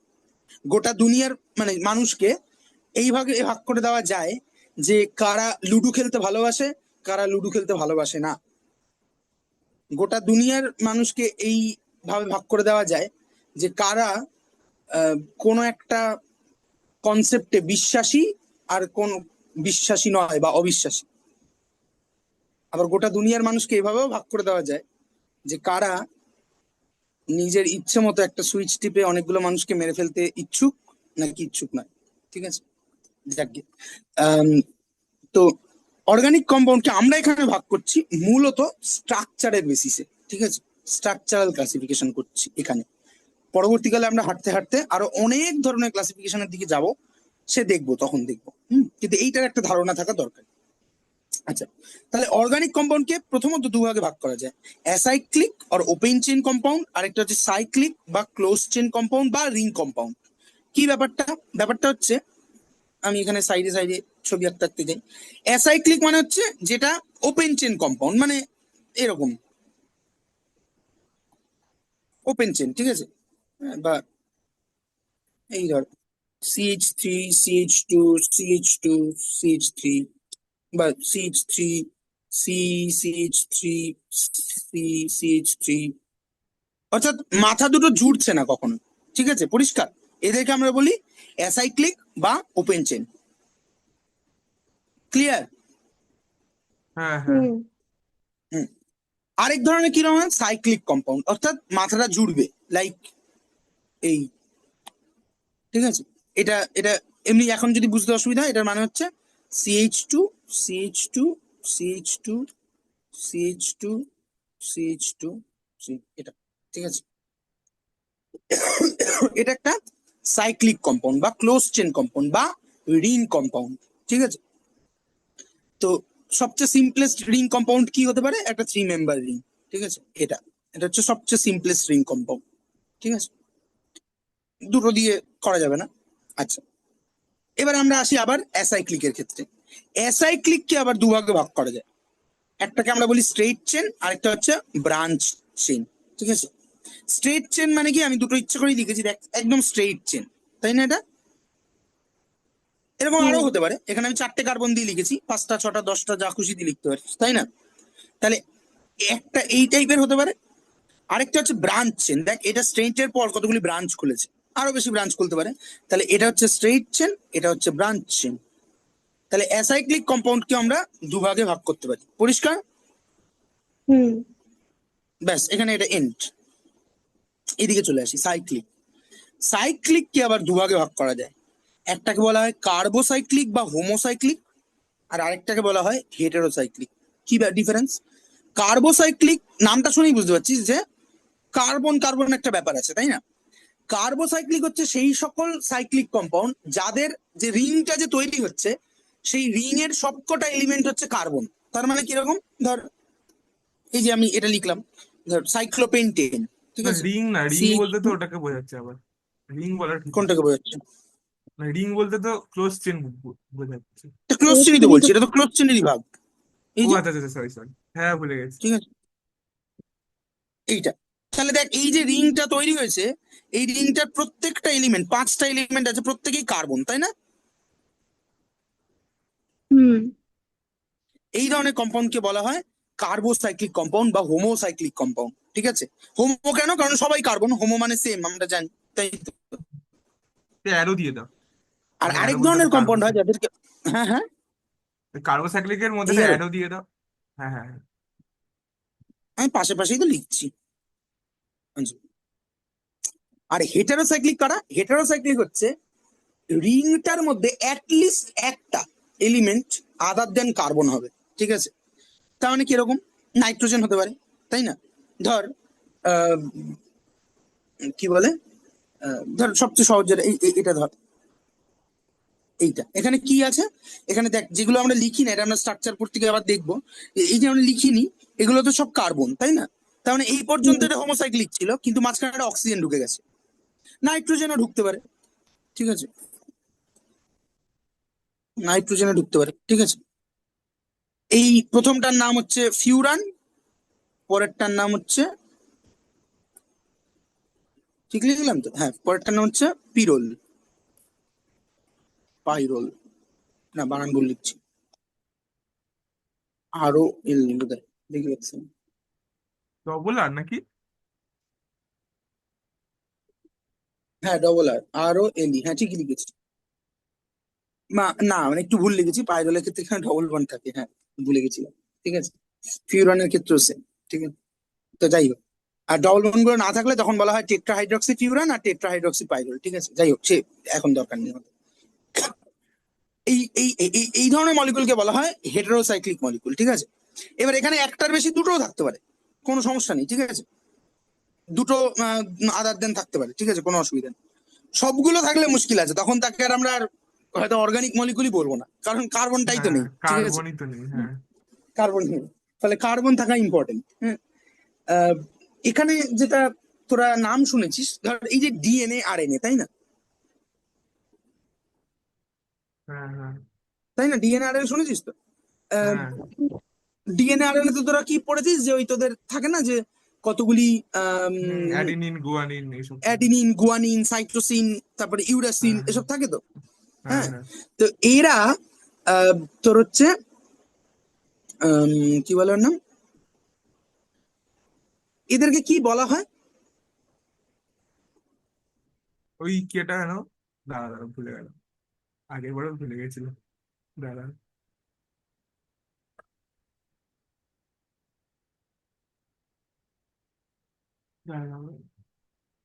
এদেরকে বলা হয় নাইট্রোজেন বেস, বলা বেশ হয় না? বেশ, হ্যাঁ নাইট্রোজেন বেশ, হ্যাঁ হ্যাঁ হ্যাঁ, পড়েছিস তো? বায়োলজির লোকজন আছে তো, কার কার বায়োলজি আছে? হ্যাঁ। তোর নেই জানি, টেনেই পড়েছি, কিন্তু টেনেই এটা পড়েছি, পড়েছিস ভুলে 11 গেছি। 12, 9 10 অব্দি। হুম, হুম। চন্দ্রিমা বায়োলজির, অর্কিতারও বায়োলজি আছে বোধহয় নাকি? হ্যাঁ হ্যাঁ হুম, তো পড়েছিস তো এটা, ডিএনএ আর এন এর যে বেস গুলো থাকে তাদেরকে আমরা নাইট্রোজেন বেস বলি, তাই তো? হ্যাঁ এই নাইট্রোজেন বেস বলার কারণ কি? ঠিক আছে, একটা প্রথম কথা হচ্ছে বেস কেন বলা হচ্ছে, বেস মানে এখানে কিন্তু দুটো অর্থেই ব্যবহার হচ্ছে, একটা হচ্ছে বেস মানে বেসিক, আরেকটা হচ্ছে বেস মানে ক্ষার। কারণ এই নাইট্রোজেন ঘটিত যৌগগুলো, যেমন অ্যামোনিয়া, যেমন অ্যামিন, এগুলো একটু বেসিক নেচারের হয়, ঠিক আছে, বা ক্ষারকীয় নেচারের হয়। তো দু ধরনের বেস তোরা পড়ে থাকিস এই ডিএনএ আর তে, এই যে যতগুলো বলা হলো, কি কি, adenine, guanine, cytosine, uracil, thymine, তাই তো? এই সমস্তগুলোকে দুটো গ্রুপে ভাগ করা হয় না, কি যেন নাম তাদের? ডিএনএ আরএনএ তো। না না, ও আচ্ছা আচ্ছা, ডিএনএ আর একটা এন হচ্ছে, নিউক্লিক অ্যাসিড। একটা হচ্ছে এজিসি, মানে একটা হচ্ছে অ্যাডিনিন গুয়ানিন সাইটোসিন থায়ামিন, আর একটা হচ্ছে অ্যাডিনিন গুয়ানিন সাইটোসিন না, না না না, ইউরাসিন। এটি তুই আর ভুল, জিসি না। না না না, সবই ঠিক বলছিস তোরা, কিন্তু এটা আমার মানে প্রশ্ন না। গ্রুপটার নামটা ভুলে গেছি, হ্যাঁ গ্রুপটার নামটা ভুলে গেছি।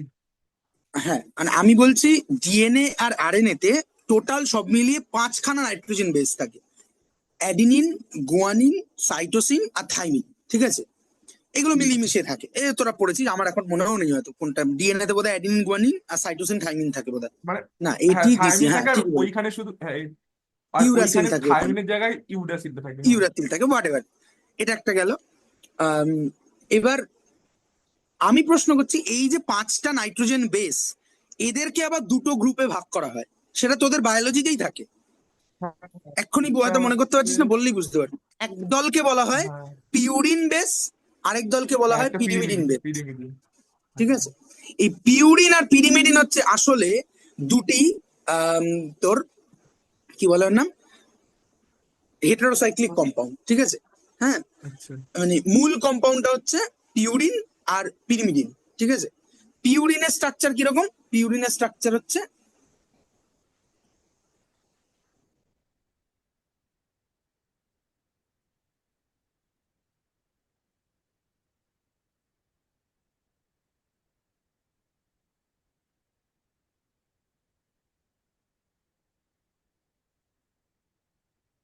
এই ডবল বন্ড, এখানে একটা ডবল বন্ড থাকবে, এখানে একটা ডবল বন্ড থাকবে, এখানে একটা ডবল বন্ড।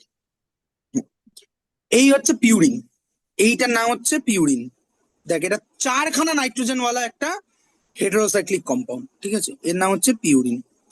হুম, এর ডেরিভেটিভ, বিভিন্ন ডেরিভেটিভ এর নামই হচ্ছে অ্যাডিনিন। অ্যাডিনিনের ক্ষেত্রে কি হয়, অ্যাডিনিনের ক্ষেত্রে এই সেম মলিকুলটার নাইট্রোজেন ডেরিভেটিভ মানে কি বলেছিলাম, যে মূল কম্পাউন্ডের মধ্যে কোন একটা সাবস্টিটিউশন হবে বা ডবল বন্ড এক্সট্রা পড়বে বা এরকম কিছু একটা, তাই তো?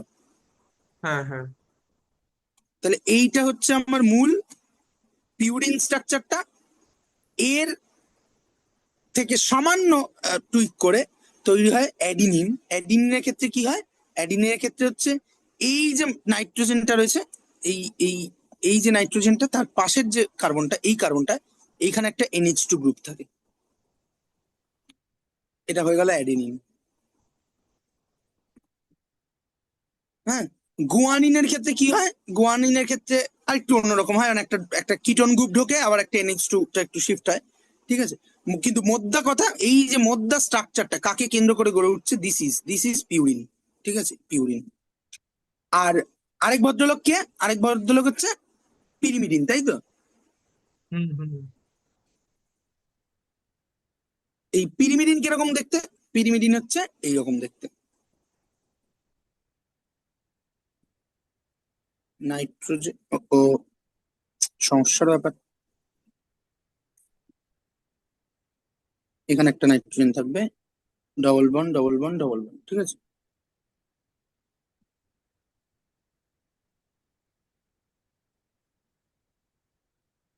হ্যালো।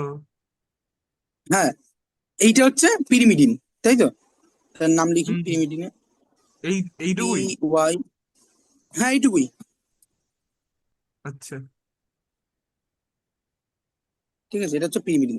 ঠিক আছে, মিনস লেখা হয় পিরিমিডিন, এই মলিকুলটা পিরিমিডিন। আর এর থেকে সামান্য টুইক করলে পরে আমরা পেয়ে যাব ইউরাসিল বা থাইমিন। ইউরাসিলটা যদি আঁকি, ইউরাসিলটা হচ্ছে ডবল বন্ডেড ও, ডবল বন্ড এন, এইখানে একটা অ্যালকিল গ্রুপ থাকে, এন, ডবল বন্ডেড ও, NH। ঠিক আছে, এটা হচ্ছে ইউরাসিল। ঠিক আছে, এই আটটা হচ্ছে একটা অ্যালকিল গ্রুপ,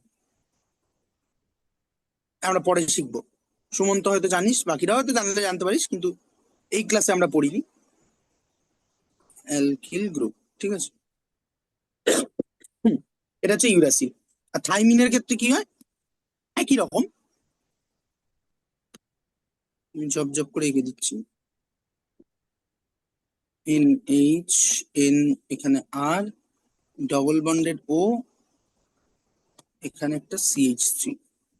ঠিক আছে, এই হচ্ছে তোর, ও এখানে ডবল বন্ড ডবল, এই হচ্ছে তোর থাইমিন। ঠিক আছে, এটা হচ্ছে থাইমিন। ক্লিয়ার? তাহলে দেখ কত হ্যাঁ হ্যাঁ ইম্পর্টেন্ট, হ্যাঁ, না এই এই হেটারোসাইক্লিক কম্পাউন্ড। ঠিক আছে, ভীষণ ভীষণ ইম্পর্টেন্ট। হ্যাঁ, যাই হোক, ইভেন ইভেন মজার গল্প কথা বলি, এই যে গ্লুকোজের স্ট্রাকচার লিখলাম না কিছুক্ষণ আগে, হুম, আমি একটা ওপেন চেন কম্পাউন্ড লিখলাম, তাই না, গ্লুকোজের স্ট্রাকচার। তখন ফিশার প্রজেকশনে লিখেছিলাম, এখন আমরা একটুখানি এমনিতে লিখি। C double bonded O, H, C, ধর H, OH, C, H, OH, C H H. আচ্ছা, এখানে আমি এইচ ওইচ গুলো একটু মানে সিমেট্রিটা মেনটেন করার জন্য এদিক ওদিক করে লিখছি, কিন্তু এই স্ট্রাকচারে কিন্তু অ্যাকচুয়ালি এদিক ওদিক লিখলেও কিছু যায় আসে না, ঠিক আছে। যাকগে, এইচ আর এখানে সিএইচ টু ওইচ, তার মানে হচ্ছে ওইচ লাস্টের এইচ। লাস্টের ওইচ এইচটা উল্টো করে লিখলে অসুবিধা হবে? বাদিক এই থেকে লাস্টের। স্ট্রাকচারে কিছু যায় আসে না, কিন্তু ফিশার প্রজেকশনে কিন্তু যাবে আসবে, ঠিক আছে। হ্যাঁ, এই ফিচার পজিশন স্ট্রাকচারে কিছু যাবে। যায় আসে না। আচ্ছা। ফিশার প্রজেকশনে যাবে আসবে, যাই হোক। তো এইটা হচ্ছে গ্লুকোজের স্ট্রাকচার, কিন্তু আমরা এটা ওপেন ভ্যারিয়েন্টটা লিখেছি, ঠিক আছে। গ্লুকোজ সাধারণত গ্লুকোজ এই ওপেন ভ্যারিয়েন্টে থাকেই না, ঠিক আছে। তাহলে কিসে থাকে? বেসিক্যালি এই যে ভদ্রলোক আছেন, এই যে ওইচটা আছেন, এই ওইচটা এই কার্বনটাকে অ্যাটাক করে বসে থাকে। তাহলে খেয়াল করে দেখ, এই মাথাটা এখানে গিয়ে জুড়ে যাচ্ছে না? তাহলে একটা কার্বন, দুটো, তিনটে, চারটে, পাঁচটা, ছটা, একটা 6 মেম্বার হেটেরোসাইক্লিক রিং তৈরি করে বসে থাকবে, যেটা আর দেখতে। বাইরে বাইরে আরেকটা এক্সট্রা থাকবে, তাই তো? হ্যাঁ, কি কি কি? আচ্ছা আচ্ছা, আঁকো আঁকো আঁকো, আমি বুঝতে পারছি। হ্যাঁ, তখন যেটা হবে এরকম, এই হবে, ঠিক আছে। এই অক্সিজেনটা কোন অক্সিজেনটা? এই অক্সিজেনটা, ঠিক আছে। আচ্ছা, আর আরেকটা এই অক্সিজেনটা কি? 6 ঠিক আছে, এই যে আমি যদি নাম্বারিং করে দিই তো সুবিধার্থে, ধর আরেকটা লেটস সে, কার্বন থাকবে তো, 6টা কার্বন হয়নি তো? না না না, এক, এইভাবে নাম্বারিং করি, দুই। আচ্ছা দাঁড়া, এটা অ্যাটাক করছে তো, এটা দিয়ে নাম্বার করি, এক, দুই, তিন, চার, পাঁচ, ছয়। তাহলে এখানে এটা যদি অক্সিজেন হয় তাহলে this is one, let's say this is six, হ্যাঁ, মানে দিস ইজ আরেকটা টু। CH2OH এই থাকবে যে তো? সেটা তো এই এর বাইরে ঝুলে থাকবে, হ্যাঁ, সেটা এই থাকবে এই তো, দুইয়ের ও সাথে এর এখানে সাথে, ঝুলে তাই তো? থাকবে সিক্স টু এইচ, ঠিক আছে। এটা এটা হবে। আর বাকিগুলো লিখলাম না, বাকি ওই স্টেজ গুলো লিখলাম না। তাহলে দেখ, হ্যাঁ, গ্লুকোজও তোর শরীরে আসলে কিন্তু একটা 6 মেম্বার হেটারোসাইক্লিক রিং হিসাবেই থাকে, এরকম ওপেন চেন হিসাবে থাকে না, ঠিক আছে। আর 6 মেম্বারটা আমরা আরো পরে গিয়ে দেখবো যে এই 6 মেম্বারটা এরকম ফ্ল্যাট 6 মেম্বার হয় না, আসলে এটা একটা চেয়ার ফর্মে থাকে। সেটাই প্রথমে লেখার চেষ্টা লিখলাম, তারপরে ভাবলাম যে তোদের জন্য কঠিন হয়ে যাবে, তাই আমি এখানে লিখে দিচ্ছি। এই এখানে অক্সিজেন এরকম একটা চেয়ার ফর্মে থাকে, ঠিক আছে। এ আমরা দেখবো পরে, ঠিক আছে। চেয়ার ফর্মে থাকে এবং এটা আবার ফ্লিপ করতে পারে। ফ্লিপ করতে পারে মানে হচ্ছে এ এইভাবেও থাকতে পারে, আবার এই মাথাটা উপরে উঠে গেল, এই মাথাটা নিচে নেমে গেল, তাহলে বুঝতে পেরেছি। এই অক্সিজেন, ঠিক আছে, এটা হতে পারে। হুম। এই ফ্লিপিংটা সেকেন্ডে বোধহয় সামথিং 50 বার মতো হয়, আমি ভুলে গেছি। না, সেকেন্ডে বোধহয় 10⁶বার হয়, আমি অ্যাকচুয়ালি অ্যামাউন্টটা ভুলে গেছি, ঠিক আছে। ঠিক আছে, এক সেকেন্ডে? 1 সেকেন্ডে, ঠিক আছে। সো দাঁড়া দেখে বলছি।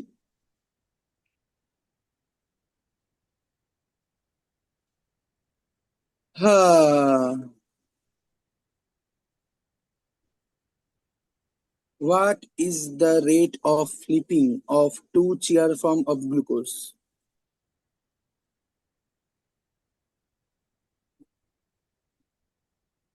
ফ্লিপিংটাকে স্লিপিং বুঝেছো?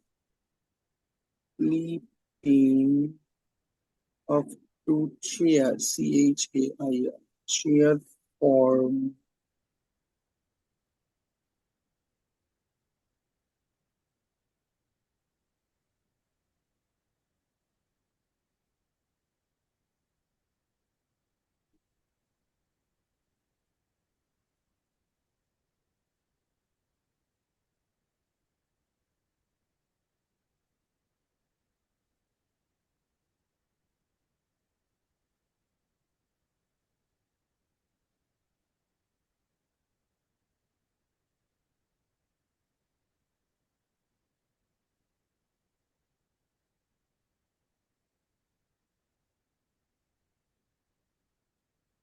মিলি সেকেন্ডে একবার, মিলি সেকেন্ড মানে কত?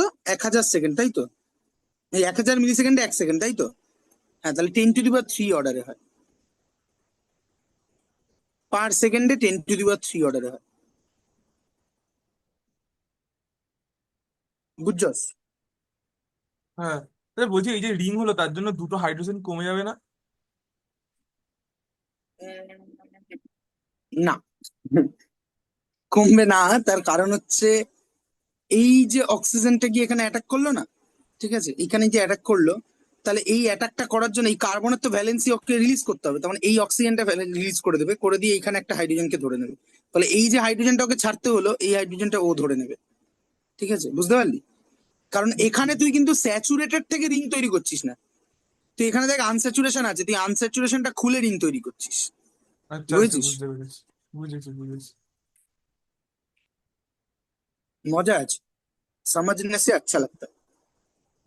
যাই হোক, তাহলে হেটারোসাইক্লিক বুঝলাম।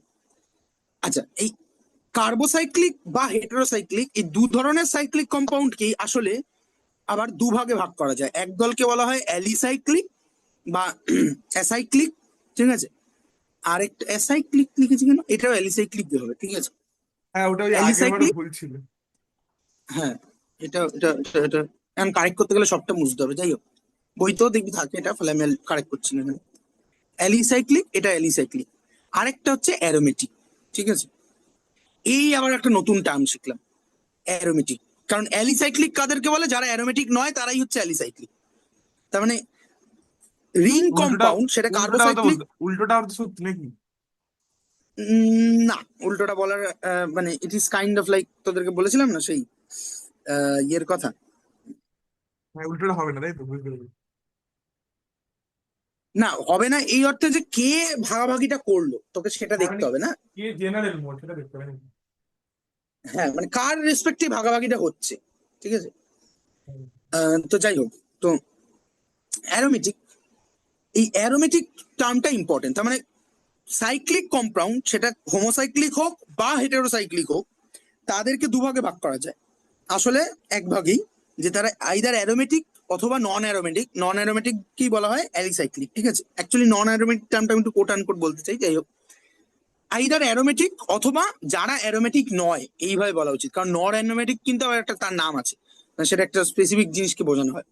ফলে একদল অ্যারোমেটিক আর একদল অ্যারোমেটিক নয়। যারা অ্যারোমেটিক সাইক্লিক কম্পাউন্ড তাদেরকে আমরা বলি অ্যারোমেটিক সাইক্লিক কম্পাউন্ড। সেটা হোমোসাইক্লিক হলে হোমোসাইক্লিক, হেটারোসাইক্লিক হলে হেটারোসাইক্লিক। আর যারা অ্যারোমেটিক নয় তাদেরকে আমরা বলি অ্যালিসাইক্লিক, ঠিক আছে। এই অ্যারোমেটিক কথাটার মানে কি, এটা আমরা পরে গিয়ে বুঝবো, ঠিক আছে। কতগুলি রুল আছে, ঠিক আছে। অ্যারোমেটিক, অ্যারোমেটিক কম্পাউন্ড, ঠিক আছে। কঠিন হয়ে যাচ্ছে কি?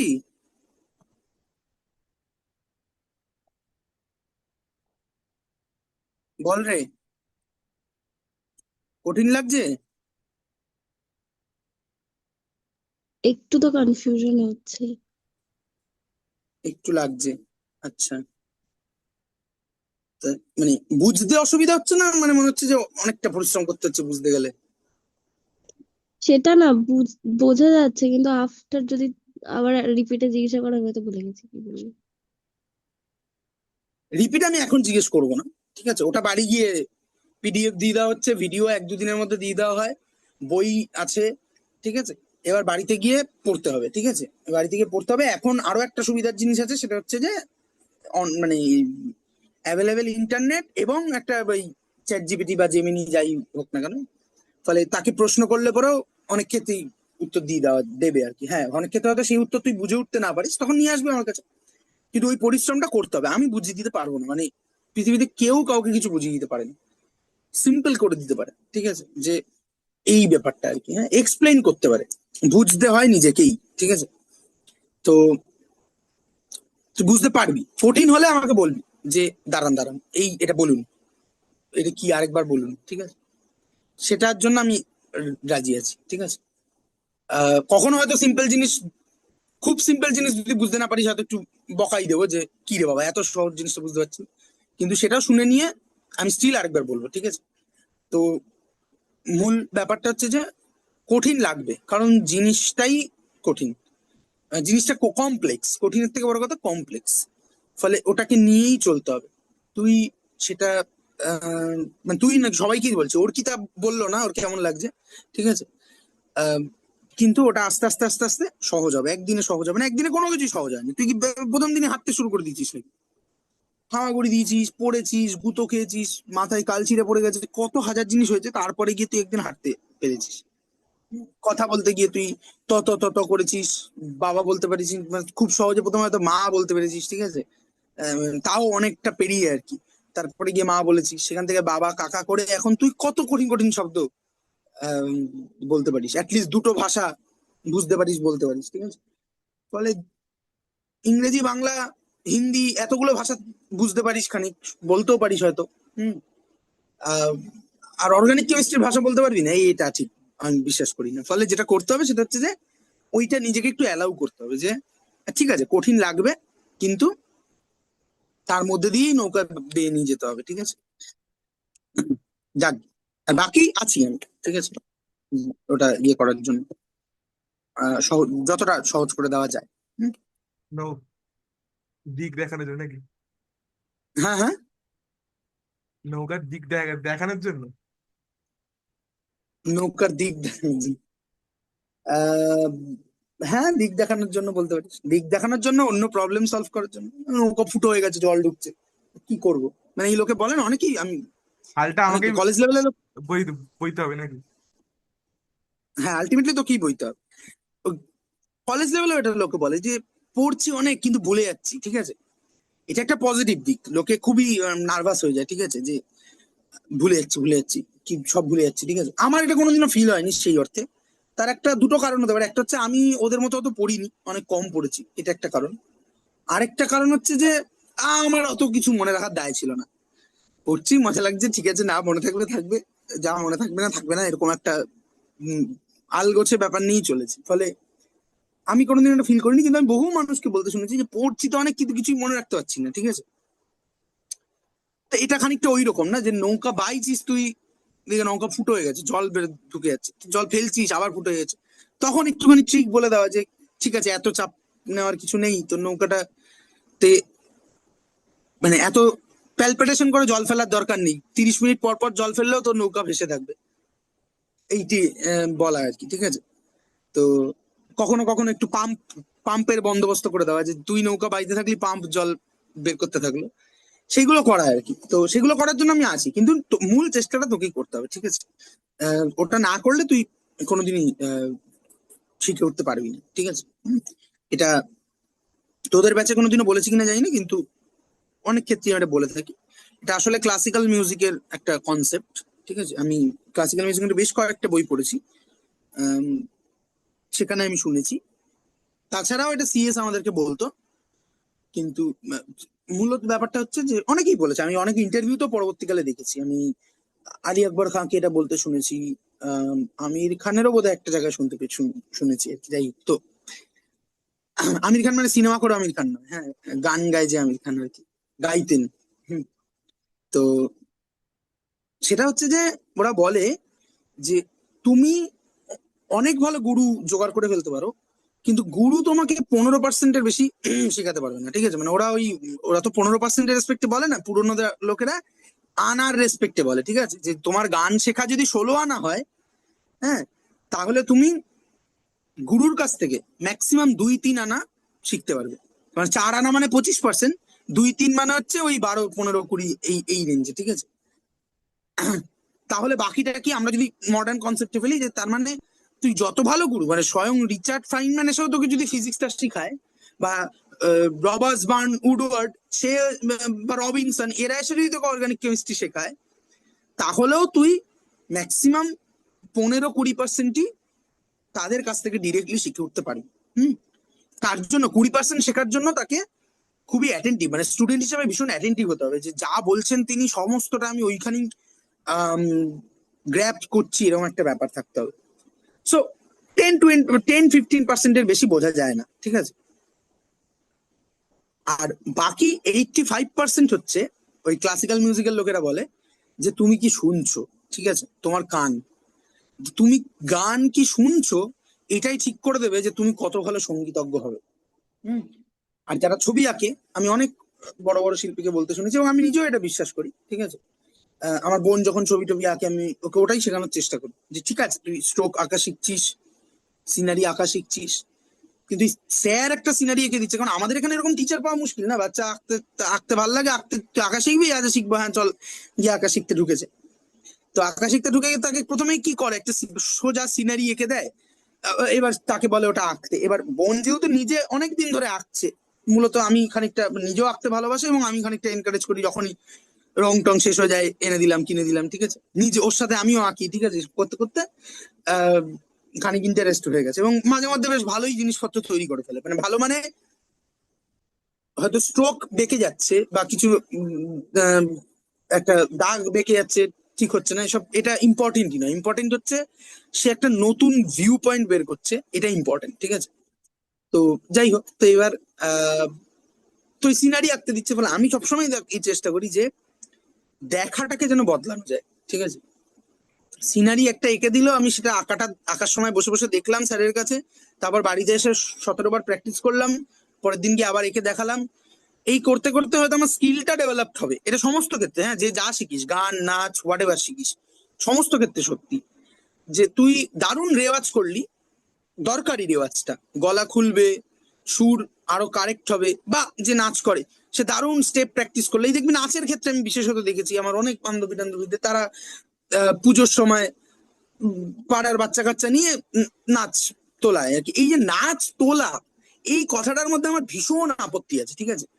আমি অনেকগুলো শিল্প নেড়ে ঘেটে দেখেছি, অনেকগুলো শিল্প করেওছি, মানে সিনেমা একদম ফর্মাল প্রফেশনাল সিনেমা বানিয়েছি, আহ সঙ্গীতের ইনস্ট্রুমেন্ট অ্যাটলিস্ট 4-5টা ইনস্ট্রুমেন্ট হাতে হাতে কিছু একটা বাজিয়ে দিতে পারি, মিউজিকটাও মোটামুটি বুঝি, হ্যাঁ, লেখা সাহিত্য সব বুঝি। একমাত্র নাচটা নিয়ে আমার কোনোদিনও খুব খুব একটা কাজ করা হয়নি, কিন্তু আমি নাচ যে খুব কম বুঝি, মানে অন অ্যান অ্যাভারেজ খুব বেশি বুঝি তা নয়, হ্যাঁ, নাচটা খানিকটা তো বুঝি যে কোনটা ইয়ে আর কি। বিশেষত এখন অনেক ব্যক্তিত্বের সাথে আমার পরিচয় আছে যারা বেটার ডান্সার আর কি, ঠিক আছে, মানে শিক্ষিত ডান্সার আর কি।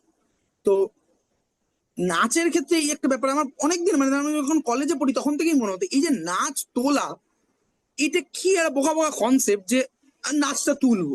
হোয়াট ডু মিন বাই নাচটা তুলবে? বা গানের ক্ষেত্রেও বলা হয় এই গানটা তুলবো, তার মানে তুমি একটা গান রেকর্ডেড ভার্সন আছে, তুমি এক্স্যাক্টলি সেটা করার চেষ্টা করছো, ঠিক আছে, করো, সেটা কোনো অসুবিধা নেই। কিন্তু যদি সেটাই তোমার গান শিক্ষা হয়ে থাকে বা নাচ শিক্ষা হয়ে থাকে, তাহলে সমস্যা আছে ভাই। তার কারণ হচ্ছে লতা মঙ্গেশকর একটা লাগ যা গালে গেয়ে গেল, তুমি সারা জীবন ধরে প্র্যাকটিস করেও ওটা লতা মঙ্গেশকর থেকে বেটার গাইতে পারো, কিন্তু লতা মঙ্গেশকরের মতো গাইতে পারবে না, কোনোদিনও পারবে না। কিন্তু তার বদলে একটা 200 টাকার টেপ রেকর্ডার ওটা লতা মঙ্গেশকরের এক্স্যাক্টলি লতা মঙ্গেশকরের মতো গিয়ে দেবে। তাহলে তুমি টেপ রেকর্ডার নয় রে বাবা, তাহলে তুমি কেন ওটা তোলার চেষ্টা করছো? তুমি তার নোয়ান্স গুলোকে ধরার চেষ্টা করো, দিয়ে নিজের একটা ইন্টারপ্রিটেশন ডেভেলপ করো। হ্যাঁ, এবার এটা করতে গেলে পরে প্র্যাকটিস হিসাবে আমি সারগাম শিখছি, রেওয়াজ করছি, সমস্ত কিছু করছি। এই জন্য ক্লাসিক্যাল মিউজিশিয়ানরা যতটুকু সে গান প্র্যাকটিস করে, যদি সকালবেলা বসে 3 ঘন্টা গান প্র্যাকটিস করে, 2 ঘন্টা 50 মিনিট সে খালি পাল্টা করবে, ভিব্রাটো করবে, এই সমস্ত করে যাবে। তারপরে হয়তো 10-15 মিনিট সে 2-3টে গান করবে, ঠিক আছে। তাহলে যে যাই শিখিস না কেন, পড়াশোনা, নাচ, কবিতা লেখা, হোয়াট এভার, যাই শিখিস না কেন, চেষ্টা করবি ভিউ পয়েন্টটাকে বদলানো। তুই আচ্ছা, তোমার যেরকম কথা ভাবে, একটা কথা বলবো যে তুমি একটা কথা বলে যেটা আমার মনে হলো একটু অন্য, মানে একটু অন্যরকম মনে হলো, which is not wrong for me at least. আমার মনে হলো যেটা ভুল, তুমি বললে যে হুম, নাচটা তুলবো বলা ভুল। কেন ভুল? নাচটা কি কোনো জিনিস দেখে তুলছে? গান শুনে তুলছে তো, না না, টেস্ট এটা তো তো এক। না না না না, গান শুনে তুলছে, কিন্তু ট্র্যাডিশনাল মানে জেনারেল ইউজে নাচ তোলা বলতে কি বোঝায়? নাচ তোলা বলতে বোঝায় যে